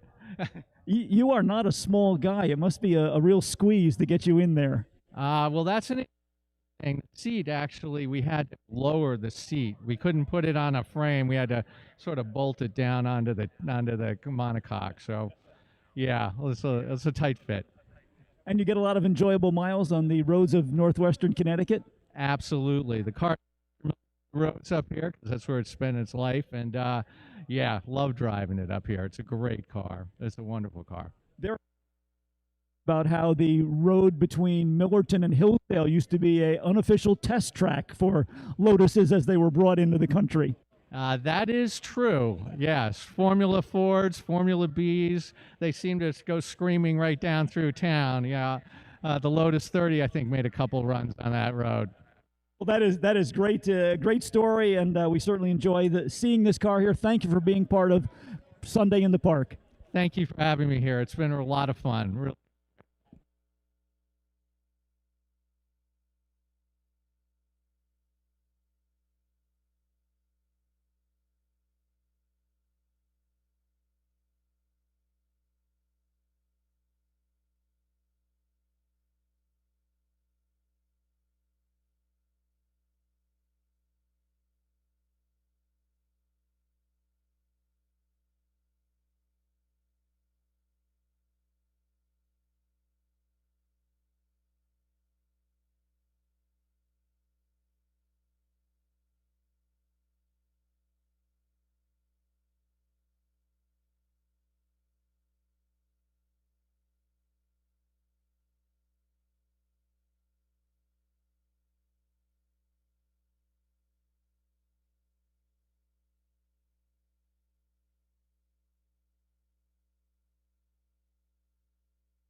There are a myriad of obscure Italian car constructors, and one of them is represented in our European post-war group. First of all, let's meet the owner. You are? Paul Maloney. And you're from? Bangor, New York. That's Dutchess County. Tell us a little bit about this car, which I believe is called an ESO. It's an ESO Revolta S4. And they made 37 of them, and this was number 7. And the 4th one was bought by John Lennon. Yeah. And good running car. Body was sent out to Gia, and ESO Revolta wasn't happy with the quality. So they changed it from an S4 to a Fidia, which is basically the same thing, but a little tighter. It's a unibody car, but it's a great running car. I've had it 20 years. For being an Italian car, that engine under the hood does not look as though it is Italian in origin. It's a 327 Chevy, 300 horsepower. They also made they put some 427s in here, and the engines were on consignment motors, and General Motors wanted the money, so they changed to a Ford and with an automatic. But this is a good running car. This has the manual transmission? Muncie, yes. Looked like a Hurst shifter in there if I... That came from the factory. Yep. Hard to get parts for this car. Hard to get parts. I remember those Hurst shifters were the car to have on your muscle car in the 1970s. This is also called a Bitsa because it has a little bit of this and that. It has Renault brake master cylinder. It has Jaguar back brakes. It has Fiat tail lights, Chevy engine. It's an interesting car. Where did you find it? I got it from a guy in Reading, Connecticut, a really good friend named Matt Meehan. He was a car collector. He's in England now, and 20 years. And little by little, I've been bringing the car back as well as I could. This is about it. You know, there's little teeny things it needs, but you know that's called fiddling. What's it like to drive? It looks like a very nimble car. It's a nimble car. It has a lot of power, not a lot of suspension. You feel like you're sitting on the road. A few rattles. Has a lot of power, as a matter of fact. But I've driven as far as 300 or 400 miles to a car show. So, you know, and I love it. I love it. Well, that's great. Thanks very much for being part of Sunday in the Park. Thank you, sir. Thank you.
If there is a quintessential small English sports car, it is the smiling bug-eye Sprite. And we have a very example of that here. First of all, let's meet the owner. You are?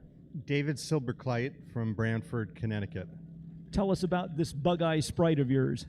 Well, this car is a car. It was made in March of 1958, and they started one, and this is 501. And how did you find this car? And did you know what you had when you found it? Well, actually, I had a chance to buy this car in 12, and it wasn't in good shape. It didn't look like anything, especially the number one. And so it went to Australia with another. He restored it, and after 10 years of learning more and more about bug, realized it was in fact the number one car, and I had a chance to buy it again in 2022, 10 years later. And I bought it and brought it back from Australia. This is a real wind in your hair sports car. It is, and we took it all apart, so it wasn't doing much of anything other than looking like a pile of parts, and we restored it to make it absolutely authentic and accurate in every way because it's the number one car. Well, thanks very much for bringing it to Sunday in the Park. Thank you for having me.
If there is a car that is a sleeper, it is a dark black Ford Coupe that we have here along the Sam Posey straightaway. First of all, let's meet the owner. You are? Michael DeSimone. And you are from? Athens, New York. Tell us a little bit about this car, which is not quite what it appears to be. Yeah, we built it as if it would be a hot rod from the 60s, well, from the 40s. And it's got a Hillborn fuel-injected 274 flathead. The rest of the running gear is factory from the year. How much horsepower are you getting out of that flathead? 300 horse, and it's difficult to get horsepower out of a flathead. Yeah. The fuel injection must be a one of a kind. It's a casting from the 40s, and my brother and I built the car, and we had changed it over to electronic fuel injection, and we hid all of the electronics to make it look as if it was mechanical fuel injection. Tell us about how you came about owning this car. I was looking for a coupe, and I found a guy that used to race in Rhinebeck at the dirt track, and I had asked him if he had any coupes, and he told me he had this 37 slantback. Most of the coupes were cut up by then, so you were lucky to find one that was still restorable. How long have you owned the car? We started building it in 2016. Any idea how many hours you've put into it? Oh, I have no idea. A lot of hours. A lot of hours, yeah. What's it like on the road? It goes down the road so nice. It drives and handles so beautifully. It's got a lot of power and a lot of torque. How about the suspension? What's underneath it? We dropped the axle and dropped the rear suspension on it. It still has the torque tube drive shaft in it. It's like 1939 transmission and suspension underneath it. Well, I bet it's a real sleeper when you pull up to the stoplights. Yeah, it is. We have a lot of fun with it. Thanks very much for bringing this car to Sunday in the Park. Yep, thank you.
cars that we are celebrating this weekend is the 2014 Ford Focus ST. Let's meet the owners. You are?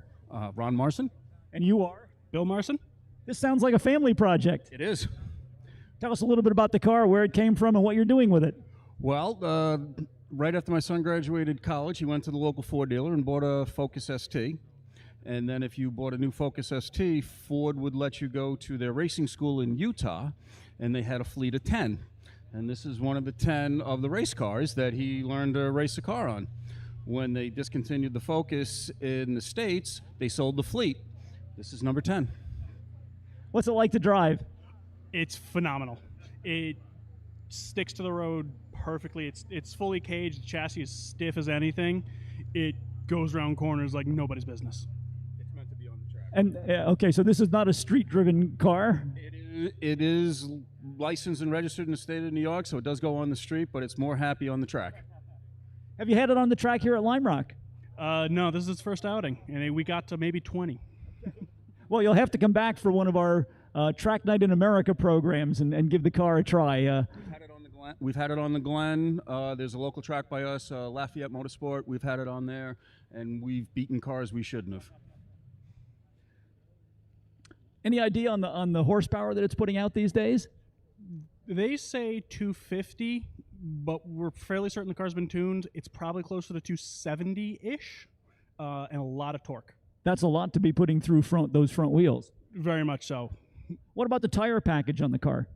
So it comes with Michelin PS4Ss. It's currently sitting on a set of Michelin All Seasons, for the simple fact that the PS4Ss are very expensive to replace. And when we take it out, we throw the track tires on it. Well, thanks very much for bringing this car. I notice you have a unique cup holder on the front there. Yeah, see, it's neat. Most people think that's a tow hook, but in reality, when you spend a lot of time detailing the interior, you don't want to spill coffee on it, so you use the outside one. Thanks very much for bringing this car to Sunday in the Park. Great to see a father and son project here. Thank you very much.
car that is not too well known in the United States is the Lancia. We have a beautiful example of one of the Lancia Fulvias here. First of all, let's meet the owner. You are?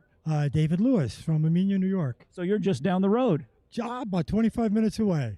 Tell us a little bit about this car, what goes on under the hood, and how you acquired it. Well, I tell you, under the hood, I mean, this is not a big, powerful car. This is like 1,300 cc's of rock and roll. It's a very narrow V4, so narrow that basically one head services both sides of the V. So it's very straightforward, extraordinarily well engineered. The entire car is. I think cars like this, when you own them, the real thrill is if you work on them a little, you get a little greasy, and you really begin to understand the beauty of some of this engineering that Lancia used to do. The trouble is Lancia were terrific engineers, terrific assembly people, probably not the greatest accountants in the world. The car lasted, this particular model is a Series 1 668. It's pre-Fiat. Fiat eventually had to come in and buy the entire company just to make it sustainable. It was the only answer for it. So I've owned it for about 5 years. I bought it from a fellow in San Diego who was a dentist, and he owned a Ferrari, and he realized very wisely that even a dentist couldn't afford to take care of a Ferrari, so he sold it. He had a bucket of money now, and he imported this car from Etienne, France. So, and then he owned it for maybe 4 or 5 years, and then I bought it from him. So that's my entire story. Well, that's great, and lovely color to the car. Is there a particular name for that color of blue? You know, I have to tell you, one of the things that I meant to do before I came here today was copy down the color, because, you know, it's about 15 letters, and, you know, and I mean, most of them are vowels, because it's all in Italian, completely unpronounceable to me. So, so it begins with a T. That's all I can tell you. Lots of people will call it like an aqua blue, but it's very pretty, and it is an original color. I mean, you know, back in those days, Alfa, you know, Maserati, Lancia, particularly the coach builders, they had a huge palette of colors that are available. It's not like today. You get, you know, red, black, gray, white. That's it. You know, back then, you could really have some style in your automobile. It really looks like a fun car to drive. You know, it is. It is a fun car. I mean, it's, again, their engineering was such, it's front-wheel drive, which explains how they won with this car in the Monte Carlo Rally up against, you know, much, much stiffer competition. But it didn't suffer from torque steer, because Lancia engineering figured, well, what we can do is we'll stick the motor out in front, we'll have the gearbox in back. So basically, if you think of a Porsche 356 or a VW Beetle, they just turned it around and did it backwards. Now the drive axles are equal length. Torque steer vanishes. So you can actually drive this car, corner it, and it's very, very hard to tell that it is front-wheel drive. Well, it is a wonderful addition to Sunday in the Park. Thanks for bringing it to us this weekend. Oh, it's a pleasure. Good.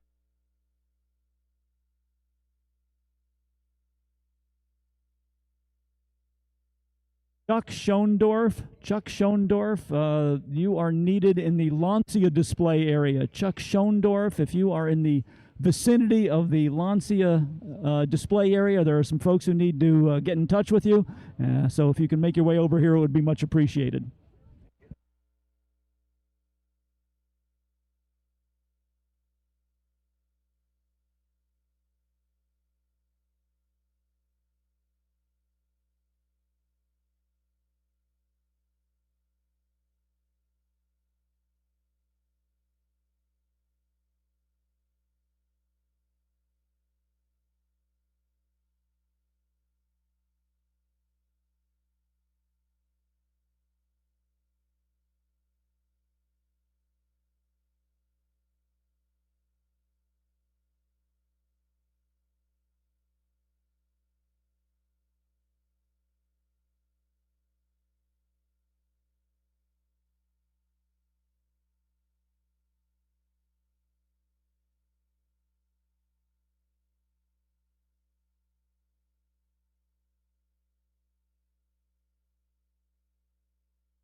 now that a little bit about Lancia and its origins, let's go down to the other end of the spectrum, learn a little bit more about a car called a Kimera.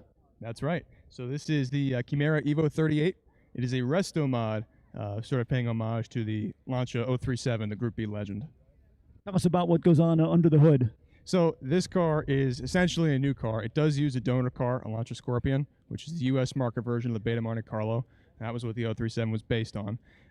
But beyond that, there's just a little bit of sheet metal left over from the original car, and then they built a whole new car over it. So it is sort of answering the question, what would the Lancia 037 look like if it was built with today's materials and technology? So it's a Fiat twin-cam derived rally engine. They used an authentic Group B motor as the inspiration for it, but it's a new unit. So it's a 2.1-liter four-cylinder. It's twin-charged, so supercharged on the low end, turbo on the high end, and it puts out 605 horsepower. And the car weighs 2,300 pounds, so it's a bit of a riot. And is this a car that is best? It is. So these cars are currently for sale. We're the U.S. dealer for them, HK Motor Cars. And it's a limited run of just 38 cars, and there are only a few allocations left, so you got to squeeze in. Come on down and get a look at the Kimera EVO38 and get your name on the order list. Thanks very much. Thank you so much. Appreciate it.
We'd like to once again send along greetings to all of you joining us for Sunday in the Park, and hello to all of our viewers from around the world joining us in sound and vision over the live stream coverage of Sunday in the Park and Historics 42. We've got Dickie Rigo with us. He is Lime Rock CEO. Dickie, a lot going on here. People asking about the land that's been cleared up on the hillside and race dates for 2025. So why don't you give us the full rundown? Thanks very much, Greg. And first of all, I want to say thank you to you, Greg Ricks, the voice of Lime Rock Park for 50 years, always keeping it interesting, always knowing what best to focus on. So, Greg, thanks very much. Sure, there is a lot going on here at Lime Rock Park. I want to say welcome to everybody who is here for the Sunday in the Park festivities, Gathering of the Marks in particular on the back stretch. We probably have something like 1,000 cars here today. Really incredible turnout. I want to say a thank you for everybody's patience getting in because it was so popular today. We had a little bit of traffic getting into the park, and I just wanted to say thank you for being patient while you entered Lime Rock Park. So, Greg, you're right. We have a ton going on, and a lot of you saw some trees cleared out by West Bend, and that's the beginning of our garage complex that's going in there. We have 20 storage garages, and half of them have mezzanines, lofts, with balconies that overlook West Bend. And that'll be fabulous viewing from there. Lime Rock Park is going to retain a couple of them. That'll be 2 garages wide so that we can host hospitality and all kinds of different events up there. So that's an exciting project that we should see come to fruition by the spring. A lot of other exciting announcements happened this week, Greg, as you know. We are really, really excited for what should become Lime Rock Park's largest event in history, and that's the return of NASCAR to Lime Rock Park, and in its biggest form ever with the Craftsman Truck Series. I'm also pleased to tell you that the ARCA Menards National Series will be joining NASCAR in the Craftsman Truck Series that weekend, and that's June 27th and 28th, 2025. I hope that everybody here come back to Lime Rock Park for what should be a fantastic season of racing ahead. What we're really trying to do, Greg, is focus on a strategy where we have one major event each month. And so we'll kick off our season as we do each spring with the Porsche National Race with CVR, and that's here in April. In May, we have our Memorial Day Trans Am Classic, which has just become a staple of the New England racing calendar every year, and a wonderful 4 or 5 day weekend. We then go into June with that NASCAR Craftsman Truck Series. July, we have Speed Tour returning with their all-star race. For those of you who were here with us in July this year, we got to see IROC here, and I have to say that Ray Evernham was absolutely thrilled with that experience, and we hope that IROC will be back next year. In August, we have Grid Life that was here, and that was just a couple of weeks ago, and the key word with that event is joy. The participants, the spectators are so joyful to have that event here with all its different activities here at spectacular Lime Rock Park, the historic Lime Rock Park. This is our historic festival. And as we look forward to Historic Festival 43 next year, Skip Barber, our chairman, who runs every element of this historic festival, he's really excited with all kinds of new planned activity that we'll be announcing shortly. Into October, we have a USAC road race coming here with the Radical Cup, Mustang Cup season-ending champion. Skip Barber Race Series will be here, and then MiataCon. Now let's talk a little bit about MiataCon. Let's talk a lot about MiataCon. So MiataCon 2 is coming up just next month in October. Hey, welcome to September, everybody. Here we are, September 1st. The end of October, I think it's October 25th and 26th. It's a special event. The Mazda Miata is the #1 raced car in the world. We have a fabulous Lime Rock Drivers Club Miata race series. I'm proud to race in it. I am a mid-pack kind of slow runner, but I have a lot of fun, and I'm racing in MiataCon as well. We have the support of Mazda North America, the support of Mazda dealers, and the support of Mazda Motorsports, and it's turned into what will become a staple of the fall calendar here at Lime Rock Park. Miata Con, whether you are a Miata owner or merely a onlooker and a Miata enthusiast, we hope you will come and join us at the end of October. There will be a series of race groups that will race all of the 4 generations of the Mazda Miatas here. We'll also have a track day for Miata track day enthusiasts. Up on the FCP Euro Proving Grounds, there will be a Mazda Autocross. Last year, I believe in the inaugural year, we had somewhere like 400 Mazda Miata owners here, all gathered down in B paddock. So it is a great opportunity for you to get a close-up look at the Mazda Miata experience. Yep, it's all generations of, and again, having the support of Mazda North America is really wonderful. We have fleet vehicles here at Lime Rock Park, courtesy of Mazda, and in particular, Mazda of Milford. Brockman is a renowned racer and has raced here at Lime Rock Park, and he loves that relationship as the head of Mazda of Milford.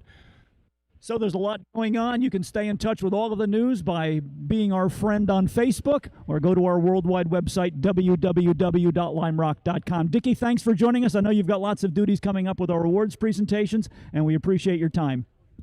Greg, thank you again, and I do want to welcome everybody to start making their way Molly Bridge, past the pedestrian bridge, where we will have the award ceremony for our Concours d'Elegance Sunday Park. And boy, do we have fabulous, fabulous cars that are here, and seeing those cars rolling through the award ceremony is really a sight to behold.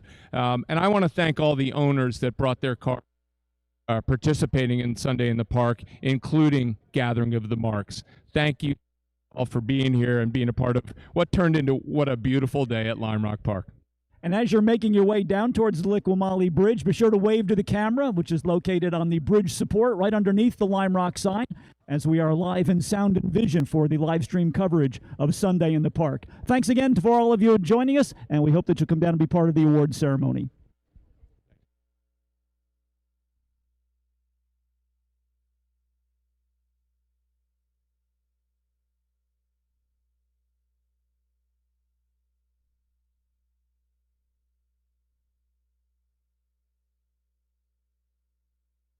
Be moving a lot of cars from the display area along the Samposi Strait, so we want everybody to have good visual awareness, situational awareness that there will be cars coming down the Samposi Strait into the awards presentation area. So you can greatly help us in that regard by staying to the sides of the track and leaving a lane open down the middle of the Samposi straightaway so that we can have both pedestrian and vehicle access to the awards area down in turn number 1. And again, don't forget to wave to the camera as you walk by the Liqui-Moly Bridge.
Check 1, 2.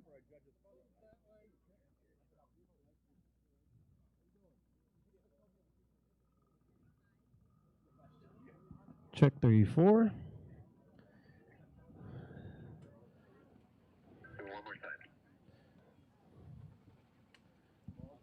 Control room, check.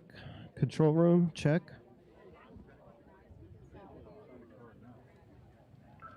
Good. Okay, that's all we need. I'm probably going to go hot on the mics now, so there'll be like wind noise, background noise, just ignore all that. And then, someone's going to grab the mic and start calling. I think actually we have to 140.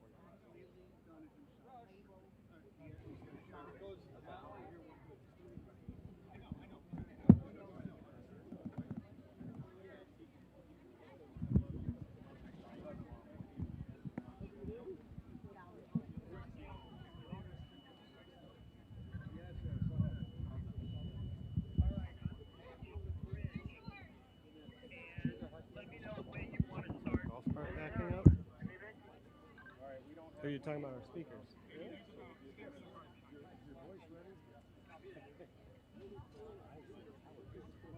Enjoying the day. We lucked out. Yeah, I'm so happy looking at.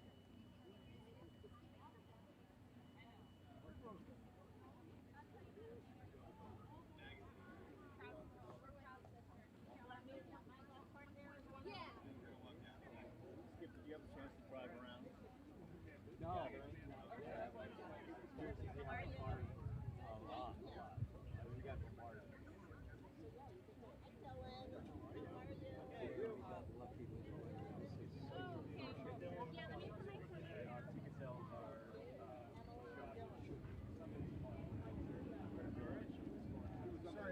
I got everything right.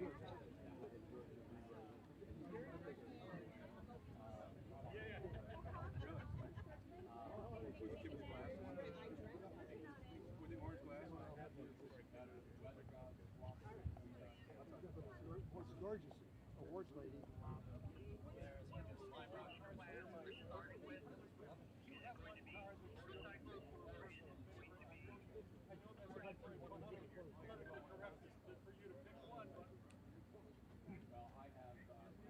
Who's the supermodel?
No, I know, but really, I talked to you.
You like the hat, right? I'm telling you, I will. So, like, thank you. We'll see. It's not gonna last long. Right, I have one of those like fancy phones too. Still not working. I have another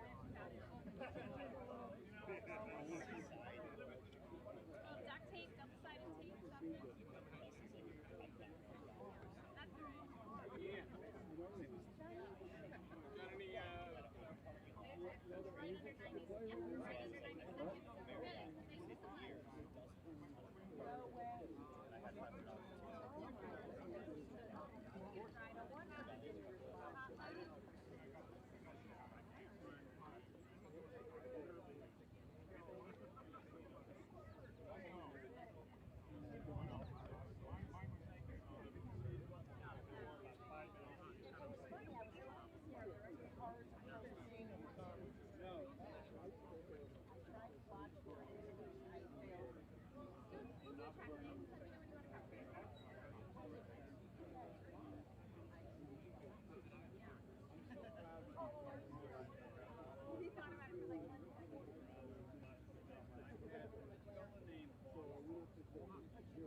Yeah.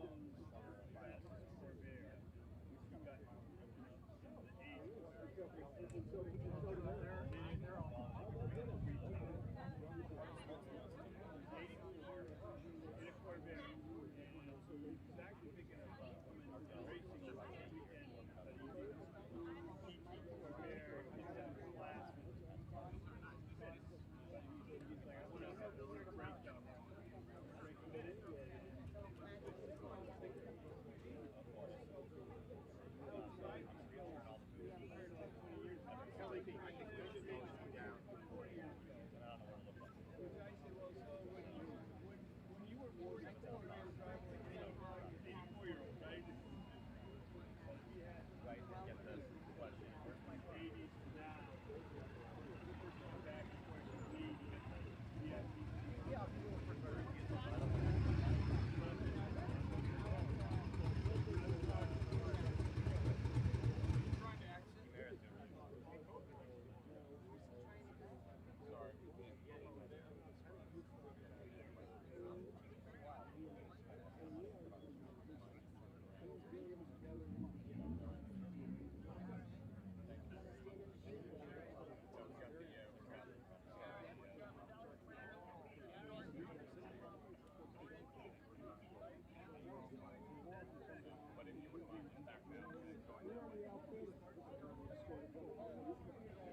Dean?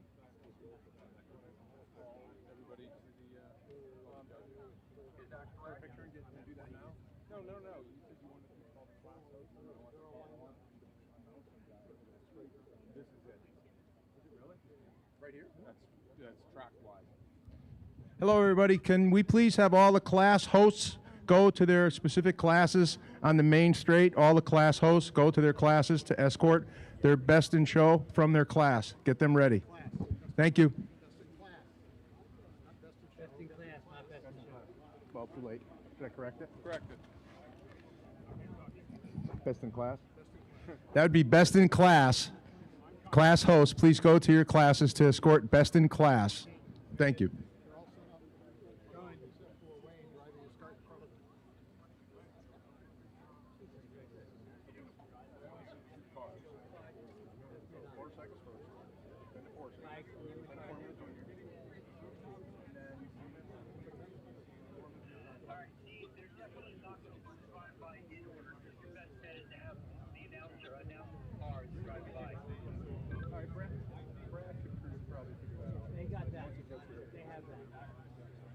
So what happened was a lot of the class hosts told people were bringing the class winner to the and screwed up the whole order. Because the class host meeting was to quit. Trying to find cars on stage.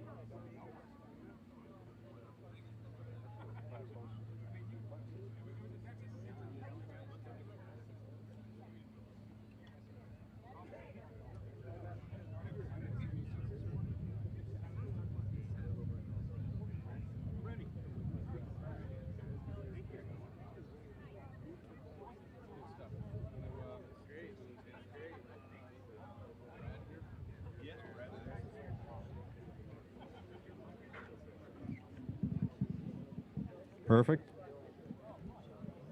Test 1, 2. We got it. Okay. Please go out across the park. Brad,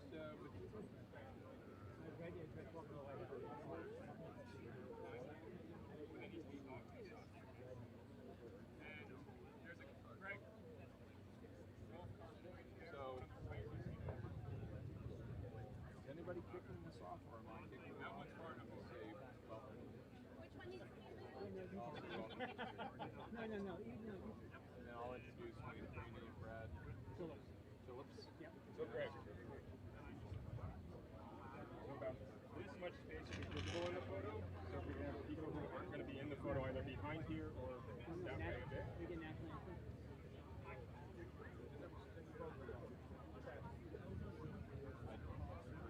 have one on my phone. Let me know when you're ready to go.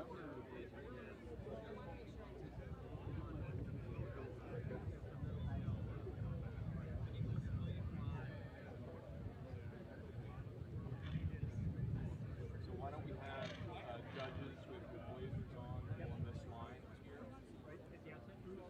Right up during the ceremony.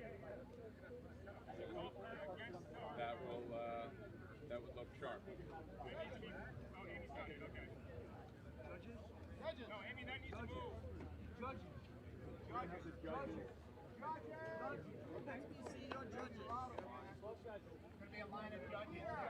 Wow. Well, only one of them will be visible. Come forth.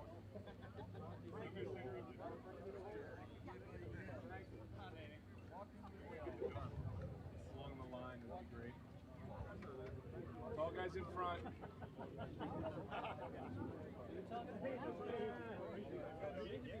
I probably should get. I looked to the right. I don't even know what that means. Okay, Wayne, Brad, are you guys ready to go? Okay.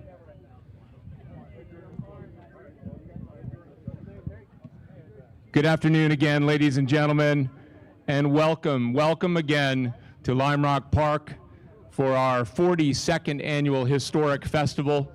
I'm Dickie Regal, President and CEO of Lime Rock Park, and it is my distinct pleasure to welcome thousands of people here on this glorious day where we didn't get any rain. We were supposed to get some rain. Somebody is smiling on Lime Rock Park in that way to make this all happen. We have a fabulous award ceremony. We're welcoming our judges here. We have, I think, probably 40 judges here, and they have been doing really hard work all morning picking cars out of this amazing array of beauty at Lime Rock Park. One of my big pleasures is having friendships with fellows like Brad Phillips and Wayne Carini. And these guys are here. They are our masters of ceremony. We'll encourage everybody, if you can, come down past the Liqui Bridge and participate in this ceremony. I'm going to turn the microphone over now to Wayne Carini and Brad Phillips. Thank you, guys.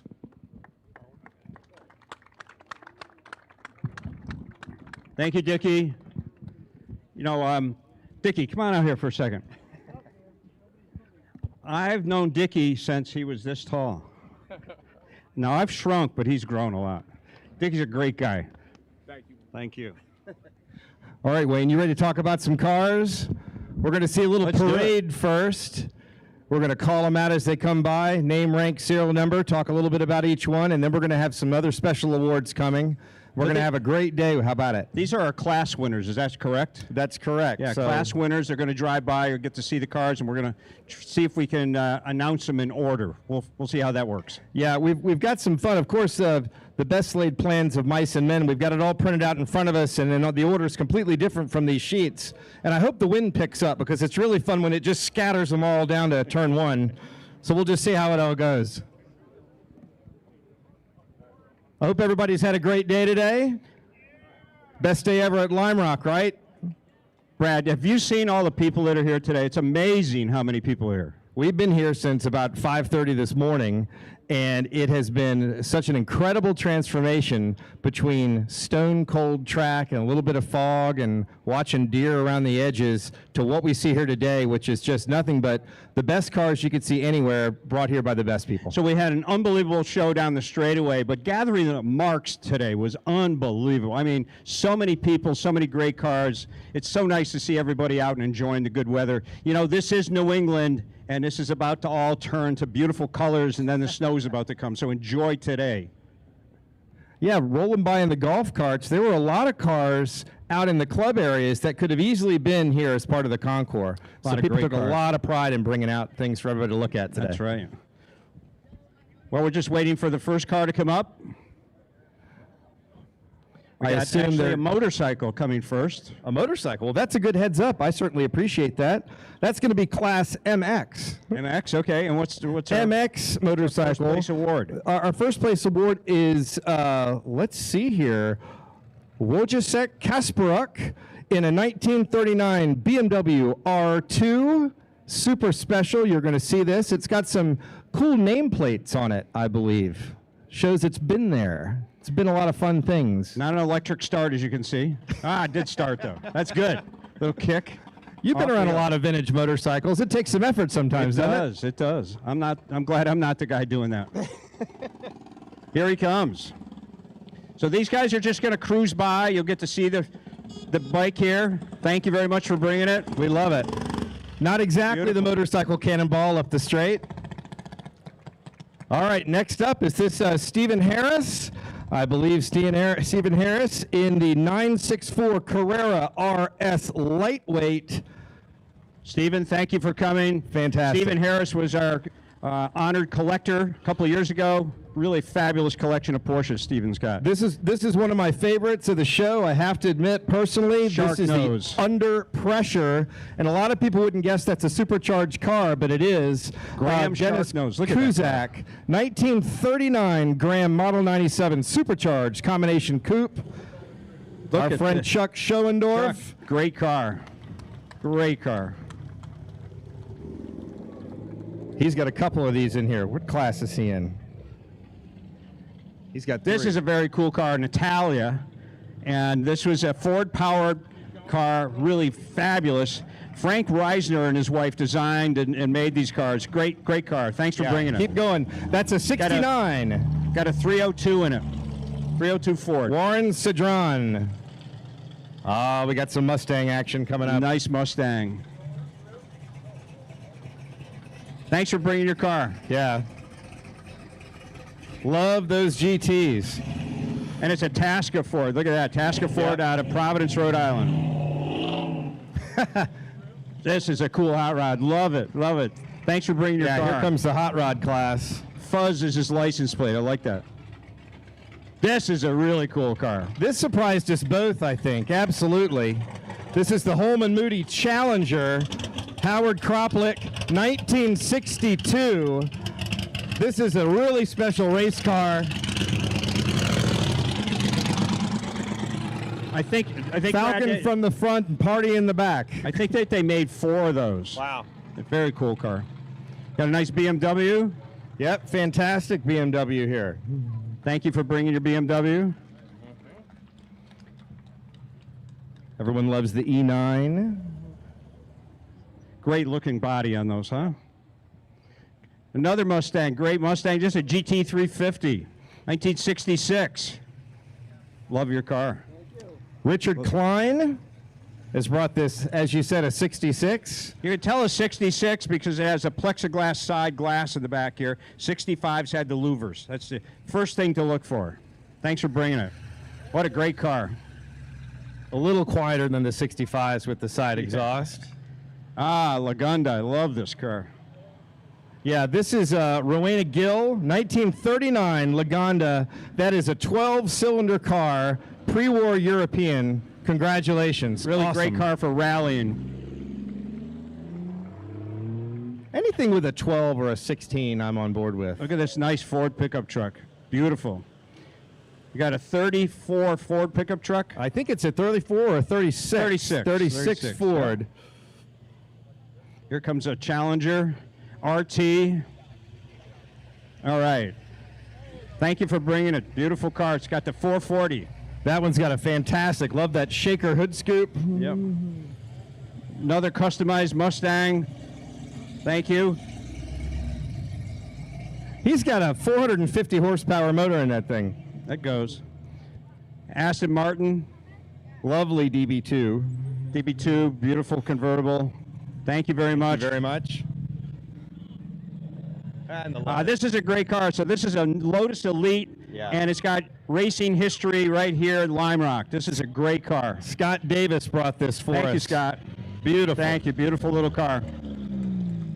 They're so lightweight and nimble little cars. You look like you could breathe on it too hard, and those little thin panels would bend a little bit. When you peel the paint off of that car, it's translucent. You can see through the fiberglass.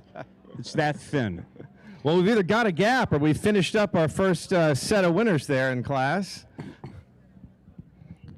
Let me see if I can take a look and see what's coming up. I feel like there's more. One more class winner, Brad. One more. Oh, I think I know what it's going to be.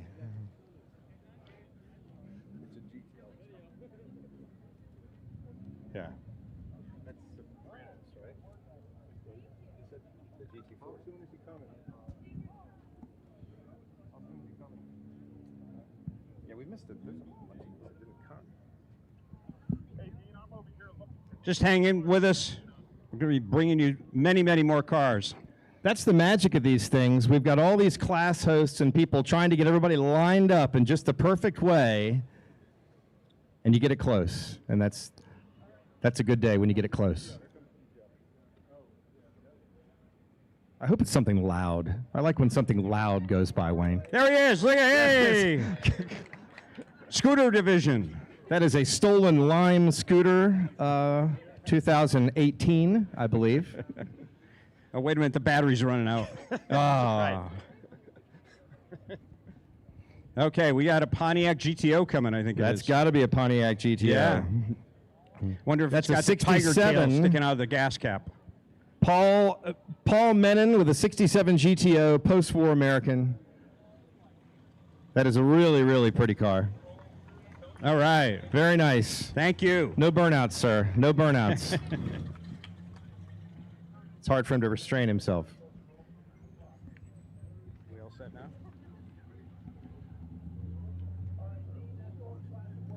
I've actually done a burnout in this area of the All right, track well, some before people for a aren't at magazine their, shoot. Some people aren't at their cars yet because Really? they had the roll-off at 2 o'clock. So we'll just little song and dance for you. That's great. Well, I was about to launch into a fascinating story about when I did a burnout in a magazine article driving a Buick Roadmaster station wagon. You know, that's exactly the kind of thing that you'd expect to see hurling itself around Lime Rock. Hey, station wagons are cool. Don't knock station wagons. You know, one of the things that this straightaway was famous for is many years ago, a really good friend of ours, and we'll mention him later on in the event, John Fitch. John designed these barrels with sand in them, and he wanted to prove to the government that they worked to stop accidents at the exit ramps off of highways. So they placed, I think it was 4 sand barrels on the straightaway here. John Fitch came down that straightaway, hit those sand barrels without hitting the brakes. The back end of the car lifted up, and John Fitch opened the door and walked out. So the government decided that that was the way to go. So every time you used to see, not so much anymore, but you saw those barrels, it was our friend John Fitch that came up with that idea. And he tested it right here at Lime Rock. Here's an expert on John Fitch. All right, Charles Mallory's here. He's going to say a few words about John. Well, actually, Wayne, it's always about you. And no, it's true, because the reason I'm here is because, excuse me, I bought the Fitch Phoenix at auction a few years ago, and Wayne Carini was filming away his fabulous TV show, and I was on the film, and I was interviewed, and it resonated with Skip Barber when I said that I wanted to keep the car in Connecticut, and it was a great piece of Lime Rock history and all that good stuff. And Skip Barber heard that, and when it came time for him to pass on the torch for Lime Rock, he called me because I think those words resonated. So Wayne Carini, you really get a big assist here, and I really do appreciate it, and everything you do for the hobby and this state. So anyway, that's true. But anyway, I've moved up here, happy as a clam, never been happier in this part of the world, and we're making an effort to assemble as many of the sort of Fitch-related things as we can. And we have the great fortune of having his son Stephen here, who's become a great friend as well, and he will help present the award for the John Fitch Award, which is that trophy there, and it's going to be given on an annual basis. So anyway, are we ready for more action? Okay, enough of me. And thanks, Charles, for what you do for our state. Beautiful hotels, Del Mar Hotels, Charles owns, and then, of course, he's part of this group that purchased the track. So, and Dickie Regal's the president of the track. So it's all really good things that are happening here in northwestern Connecticut. There goes a skateboard. Best one-wheel skateboard at the show. He's trying to get into a GT40, so it's going to take him a minute. Who's that, Nick? Yeah. Nick can get in anything. He's squirrely. Yeah. Try to squeeze into a GT40 quickly. It's not. Well, please hang in there because we got some really great cars coming up.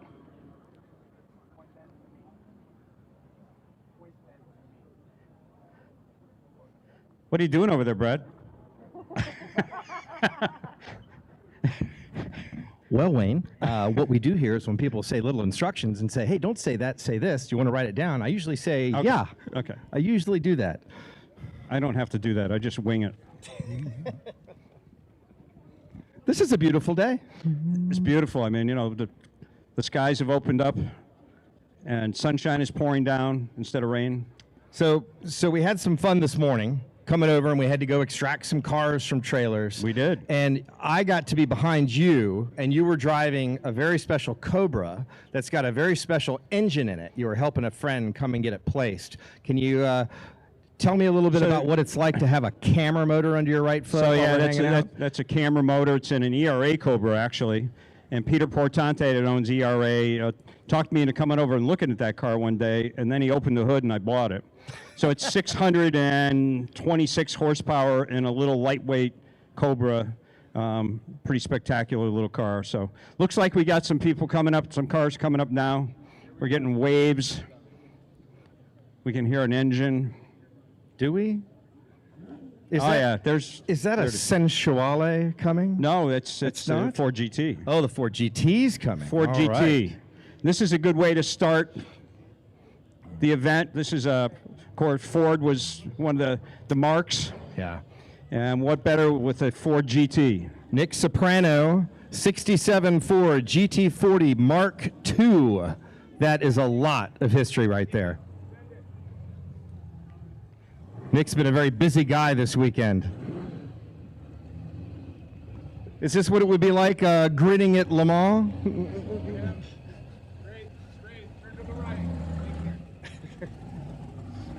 There we go.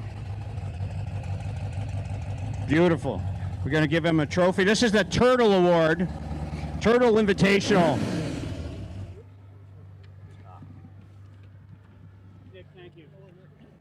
Turtle Invitational, another really great show we've all been to. That's right. Great show. Happens every other year.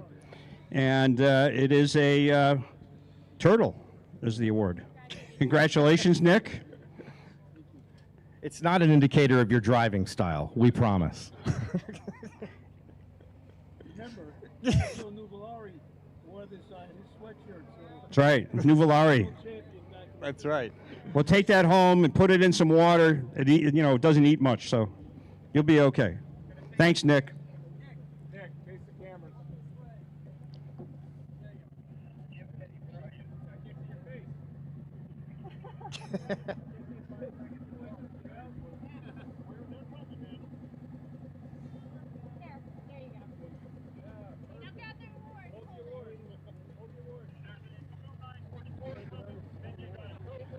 Nick is our first award recipient. We're going to get this down.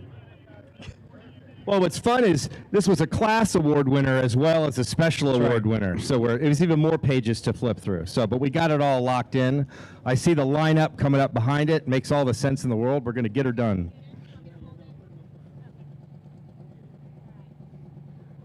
We'd like to thank Dana with the Fascinator hat for helping with everything here. Appreciate you very much. Okay, Nick. Fired up.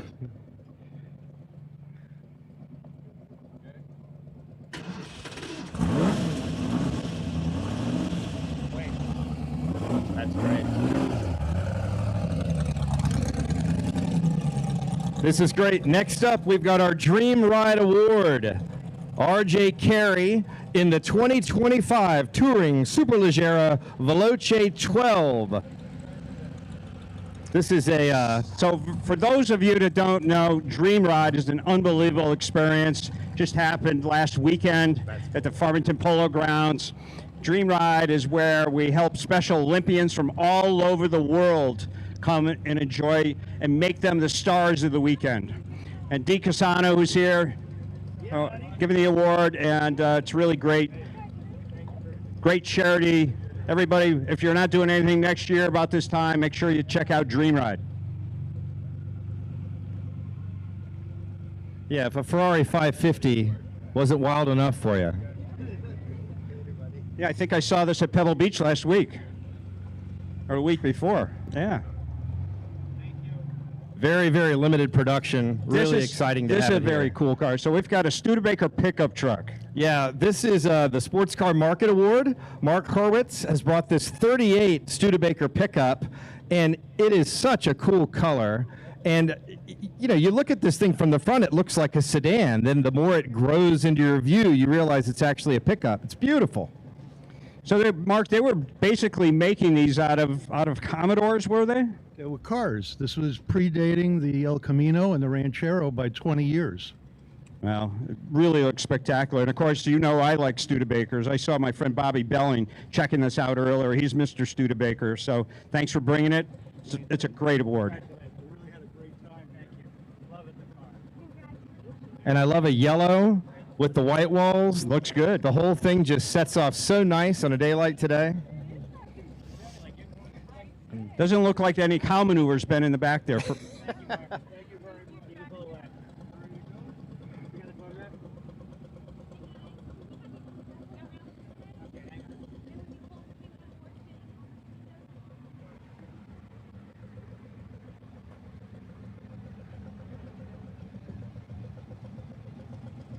Very aerodynamic styling for a pickup truck in the 30s also.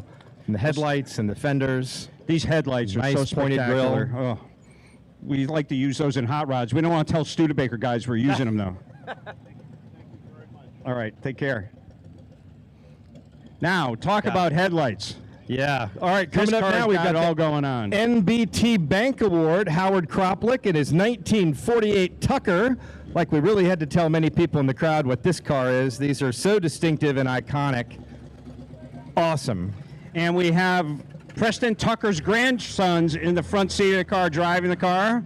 Really great to see that family still part of the mission. Still a family business after all these years almost. It's spectacular.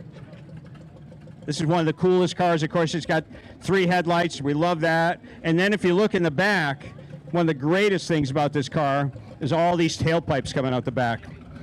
This car was so far ahead of its time, it was unbelievable. And it was what was supposed to be one of the safest cars in the world, so much that they actually took him to the Indianapolis Motor Speedway and rolled him over to prove the point. And I think this is a Rob Ida restoration, years and years in the making to get what you see here. Oh, so, no, he says he 9 months. Okay, well, it looks like years. They work very efficiently. That's great. Well, thanks for bringing it. Thanks, guys. It's a fabulous car. Oh, this is one of my favorites, and I know it's one of yours too, Wayne. This is the Greenwich Conqueror Award. Jerry Lettieri. Lettieri, yes. 1949 Allard J2 with a very special power plant and a very special race history.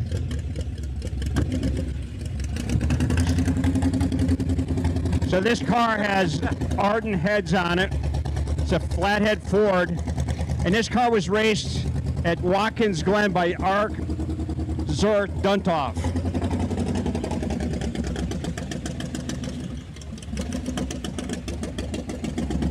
Jerry, look over there.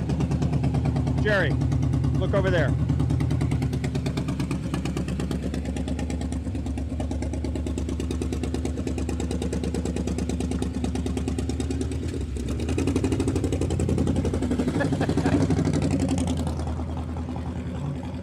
I'm sorry, what did you say? All right, here we go. This is cool. Yeah, the Haggerty Spirit of Motoring Award, Beth Gould, 1954 Hudson Italia. You've got some experience with these cars, Wayne. I do. So I owned one of these just till recently, actually. So in 1954, Hudson was about to go out of business. So they decided to go to Turing Body Company and get some of these cars made, and it was going to be the savior of the company. Well, it wasn't in time. 25 were built in total, and very cool, unbelievable styling, and lots of great features. But it was on a jet chassis, which was the small 6-cylinder engine, small chassis, and they were all shipped over. The body's taken off, the jet body's taken off, and these bodies put on, and they were all painted this same color. But what a fantastic car this is. Thank you, Paul. Paul's traveling this weekend, and but he was able to bring his car and have us be able to show it. All right, we've got our FCP Euro Award. You may have seen all the FCP Euro signs all over the track. They're a huge sponsor here at Lime Rock. Very happy about the relationship. This is a 1985 Porsche 944. These have become Nathan's so right here. iconic. And they've really come along in collectability. These aren't little cheap cars you can go buy because you don't want a 911 anymore. These are their own thing, and they're expensive. They are, and they handle so well. I mean, center of gravity, this is one of the best track cars. Would you like to get out of the car and be in the picture? Hop out and stand up. And we can see why FCP liked this one. They've got these fantastic roof wheels, the black and white interior. I love that interior. This is really, really nice build. It's subtle. And I'm kind of a colorblind guy. I don't Hey, know wait a minute, exactly she's blocking you. What's going color on? you'd say that is. Is that a blue, like a grayish blue? I do you love think? the color. Color's spectacular. And the calipers are painted the same color. Really great. I have a personal thanks to FCP Euro for keeping my E46 on the road for many years. Every time it breaks, I just hit the website. Super simple. Thanks for bringing your car. It's great to see young women getting involved in our hobby. It's really fantastic. Absolutely. All right. Oh, this is a cool car. Uzbek.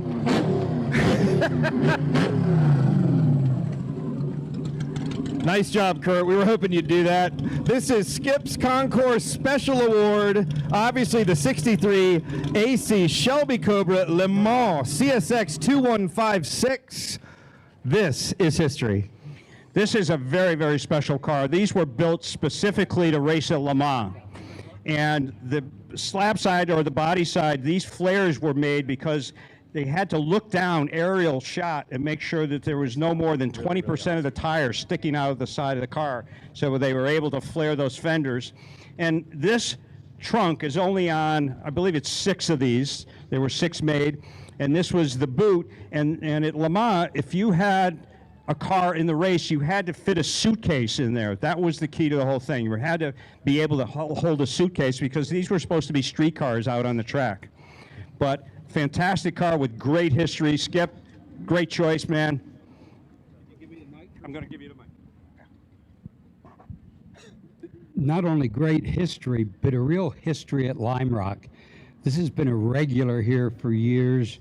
The owner passed away in the last year, and Kurt Uzbek, who's racing here this weekend, as he does pretty much every year in the Historics, was fortunate enough to buy it. And my goodness, it's beautiful. Thank you.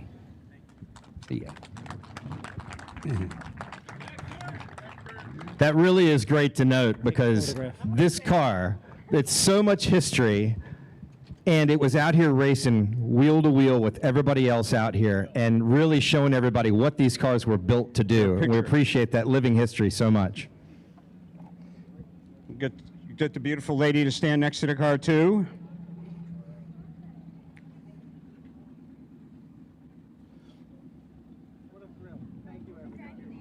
Very special car. Thank you for bringing it.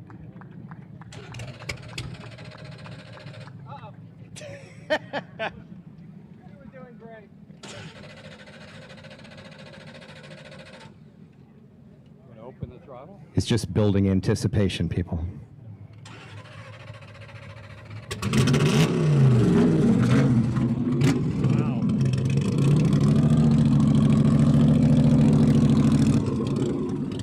Awesome. All right, now we've got a Concours Special Award. Richard King in a 1925 Vauxhall 30/98.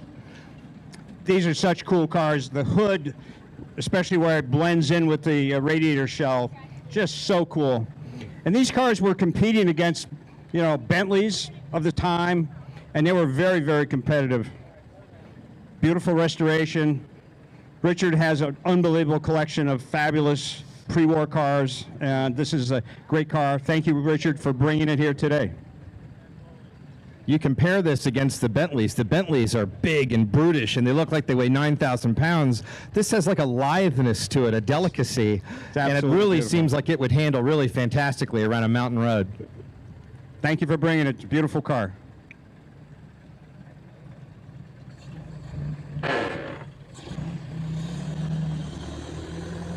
Even sounds like a Bentley. Yeah.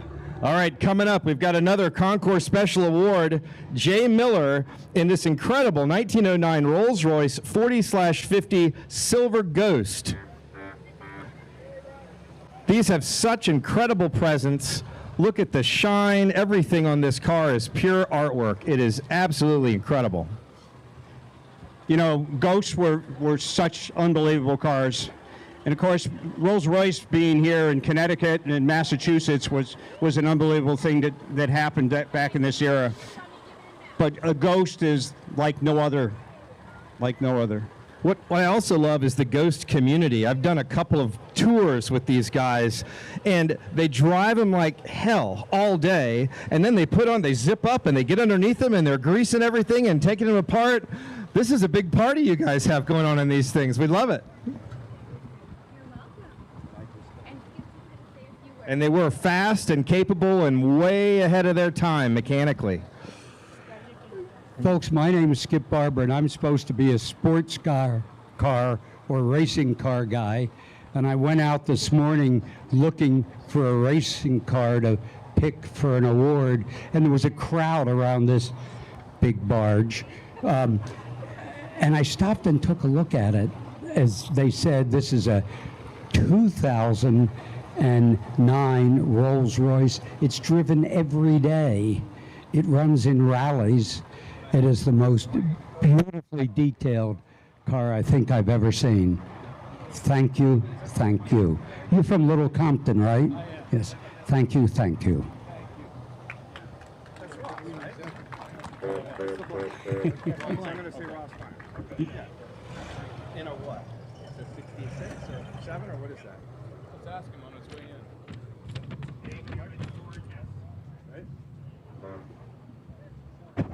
Thank you, Skip. That was a good choice. Love that car. Now, here we have another Ford GT. Yeah. This is our honored collector. Ross Myers has brought... I think it is. No, that's not Ross. No. That's another. Over and point to... This is pretty cool. All right. Well, this is a very cool car. This was one of the street cars. This is yours? Yep. This is your choice. That's my choice. Where is your choice on this list?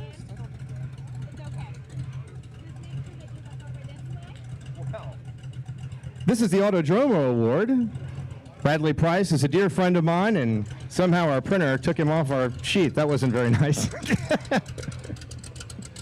So you see the Massachusetts license plate on the back. This thing is driven on the street. They've made street versions of these as well as the race version. Yeah. And this is why Bradley would have picked this car. Bradley loves race cars. His car here that he's driven all weekend has also been out on many Copper States, so I can see why he loved it. So for those of you that don't know why it's named the GT40, it's 40 inches tall is the roof, and that's why it's named the GT40. Yeah. I don't know what this rally car is, but the 32. All these have been shut off. I have Kim. I think we lost some stuff here. That's a Delta. Raleigh, I think. Yeah, it's a Lancia. Yeah. This is our Lancia class. My goodness, who is here presenting? This is a really incredible award for the Lancias. Street cars, race cars. Obviously, this was a homologation special. This is absolutely incredible. These were big rally cars. You could jump anything on one of these on the road.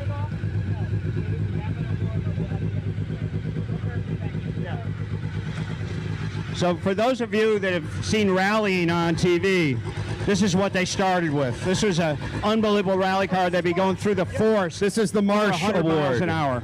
There we go. Marsh McClellan Agency.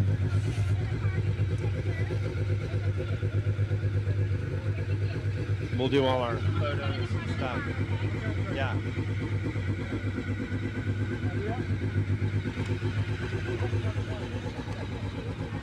The door weighs nothing, Brad. No weight at all.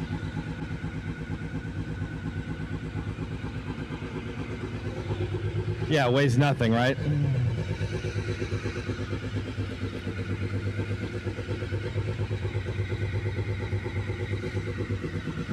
Marsh has been a great sponsor of the event. They had a great VIP hospitality tent up on the hill for their clients. Thank you for that.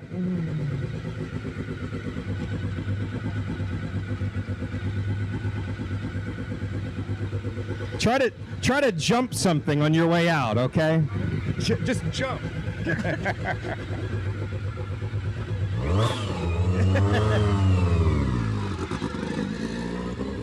He just might. That's great. All right, here we go. Kim and Mitch McCullough in their 32 Ford B. Very, very famous hot rod build. We were talking about it earlier today. It's essentially been like this since 1946. Incredibly photographed, incredibly documented. Most outstanding hot rod.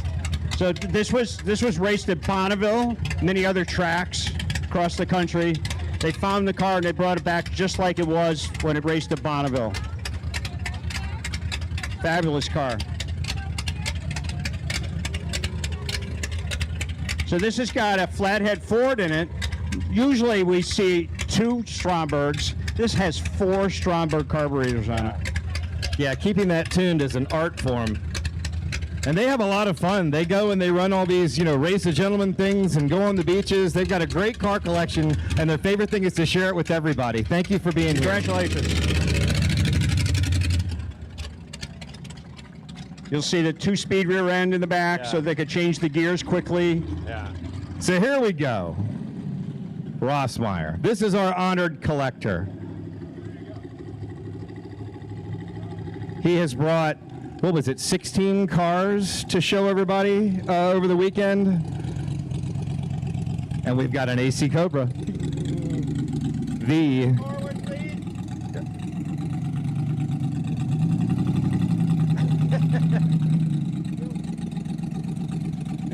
Can you shut it off? Ladies and gentlemen, this is our honored collector, Ross Myers. Ross has one of the best car collections in the world, loves hot rods, loves Ford-powered cars, Cobras, doesn't matter what it is, and he is such an enthusiast. You see him at Pebble Beach. I just saw him a couple weeks ago. He had an early Packard. You've got Duesenbergs. I mean, you got the bug, Ross. It's called an affliction. It's just wonderful to be here. We've had a great weekend. We want to thank Lime Rock Park for their hospitality. They've been over the top. And we want to thank all the fans that have come out and gone through the tent and asked questions. It's just been a whole lot of fun. You know, if you haven't seen all Ross's cars that are on display, he's a connoisseur of just about everything. The kooky car, though, I mean, that does it for me. And, of course, all the other race cars and stuff. But he's the owner of Three Dog Garage and just a fabulous place to visit. Unfortunately, I've never made it, but we're going to change that real soon. That'd be great, Wayne. We can't wait. I have made it, Skip Barber again, and I asked Ross if he would bring us 16 cars. Nobody has ever brought that many cars, and honest to goodness, these are the 16 best we've had. If you're here tomorrow, get up there under the tent in a paddock and really look at all these wonderful Ford-powered cars, and thanks again, Ross. Thank you, thank you. Thanks, Ross.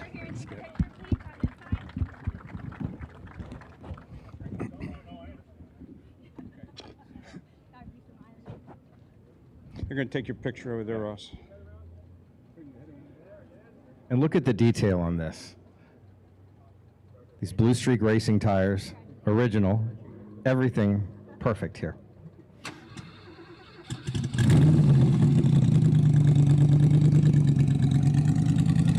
Ladies and gentlemen, Ross Myers. Another very famous name around this track. This is the John Fitch Trophy.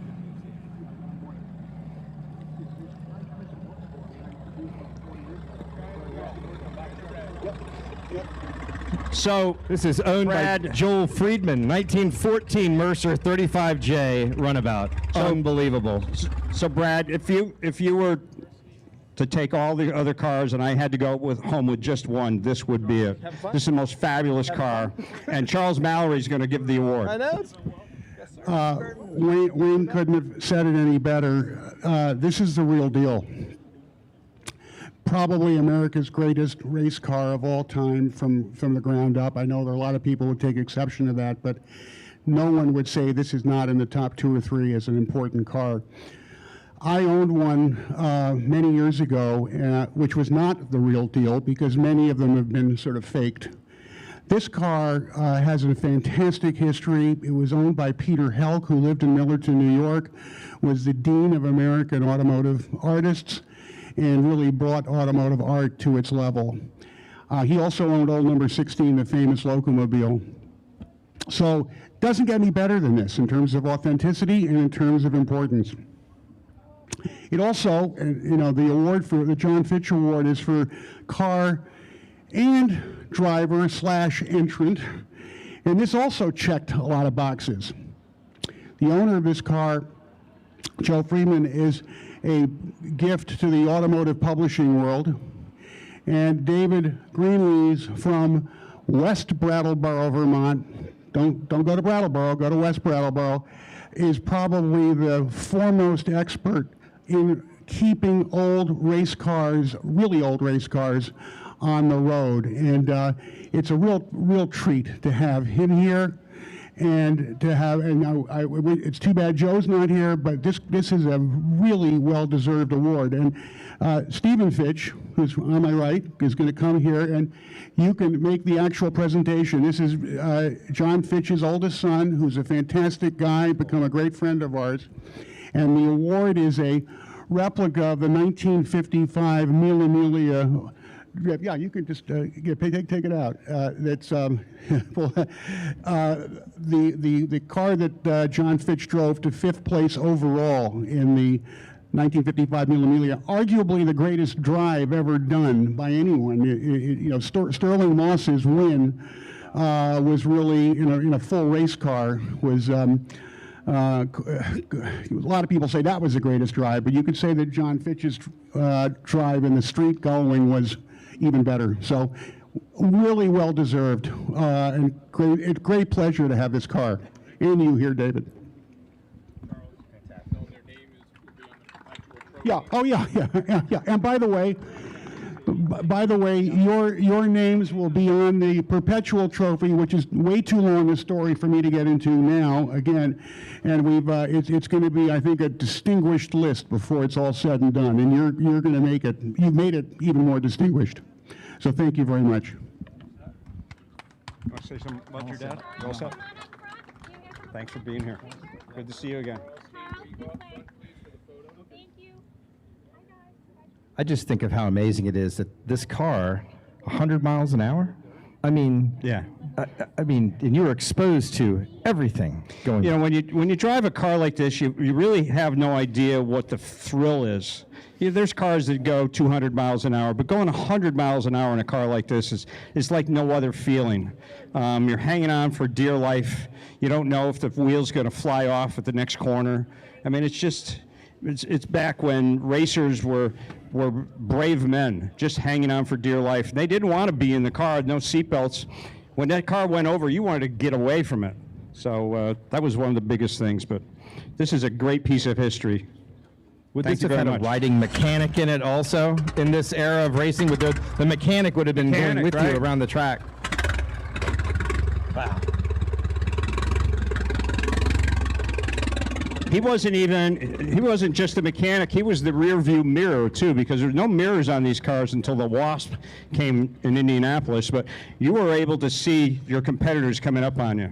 So Wayne, we're at a really pivotal part in our award show here because we have our Best in Show d'Elegance and our Best in Show Sport coming up here, and these are the big ones right now. Paul Tacey, 1937 Packard 1508 is our Best in Show d'Elegance. So this car is owned by the Classic Car Club of America's museum. A spectacular car. We talked about, you see the roof line of this car, how low it is, but how long it is. So you could get lost in the back. It's like another zip code back here. But it's just a beautiful car, the black color, just everything about it. What do you think, Dickie? Well, here we are. As they said, we're down to the big two. Best in Show in this the elegance category, and I don't know how you could get more elegant than this 1937 Packard. Thank you so much for bringing the car. This is a 12-cylinder car, and Packard sort of had that figured out. There was smooth running, small pistons, and this is a Ralston body, very unusual bodybuilder. But the 12-cylinder Packard really was at the forefront of elegance in that day. I'm joined here for this special award by Bradley Price from Autodromo, official watch of Historic Festival 42. And we now have the special Lime Rock Park and Lime Rock Drivers Club watches. Bradley, thank you for your support.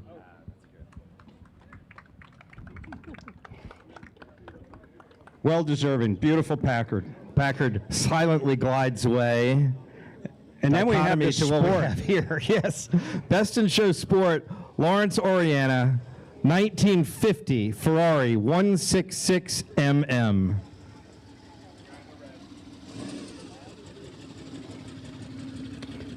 I love these 50s racing Ferraris. So this is known as a barchetta, which means little boat. And you can see the resemblance. It sort of looks like a small little boat. This particular car has won a lot of races, but participated in so many races in Europe over the years. Comes from a fabulous collection, Lawrence Oriana's collection out of Greenwich. Just a great collector. We've got Joe Colasaco driving, one of the best drivers in the world. and an up-and-coming driver sitting next to him. So, you know, right. But he's going to be in there too. You know, this, if you figure this car, not this particular one, but one like it, changed the world for Ferrari. So Ferrari was run by Enzo Ferrari, who worked at Alfa Romeo. Luigi Chinetti Sr. was one of his best drivers. And he decided to go racing at Le Mans, which was the pinnacle of automobile racing in the world at that time. And Luigi Chinetti was given the job of driving for 24 hours with Lord Selden. Now, Lord Selden was the backer of the program financially. Well, after an hour of Lord Selden driving the car, Luigi dragged him out, and Luigi Chinetti drove 23 of the 24 hours by himself and won the race in a car just like this. So pretty important stuff. The guy sitting in the car is Joe Colasaco, who is one of the fastest people around here in any Italian car. He's racing a Formula Junior this weekend, and he came back from Goodwood on Thursday and is going back Tuesday. This, as we said, is a Lawrence Oriana car. He was the big, wonderful collector we had last year, and this is beautiful. Thank you. Thank you.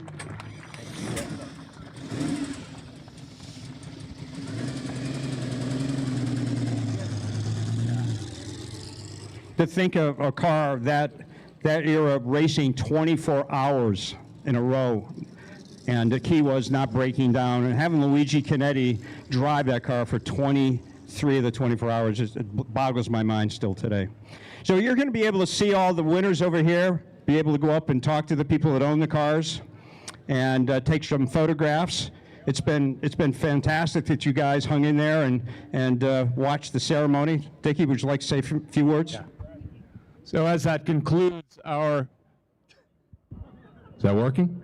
As that concludes our Sunday in the Park Concours d'Elegance, I want to say a special thank you to our fans, the people that come to Lime Rock Park year after year after year. We've been here for 67 years as a park, and we hope we're here for 167 years ahead and beyond there.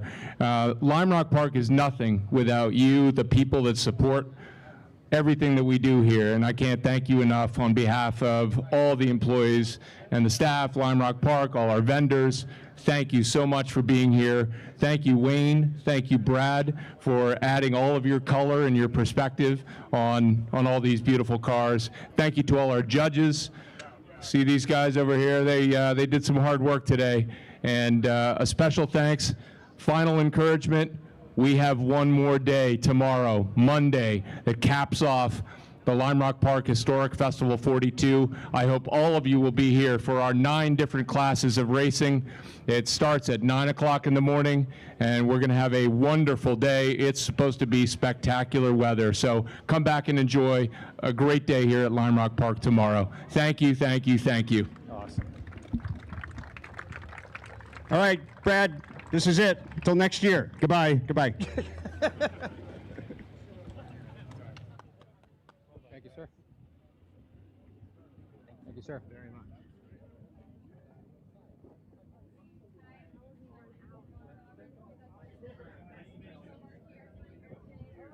Ian.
Check 1, 2. Check 1, 2.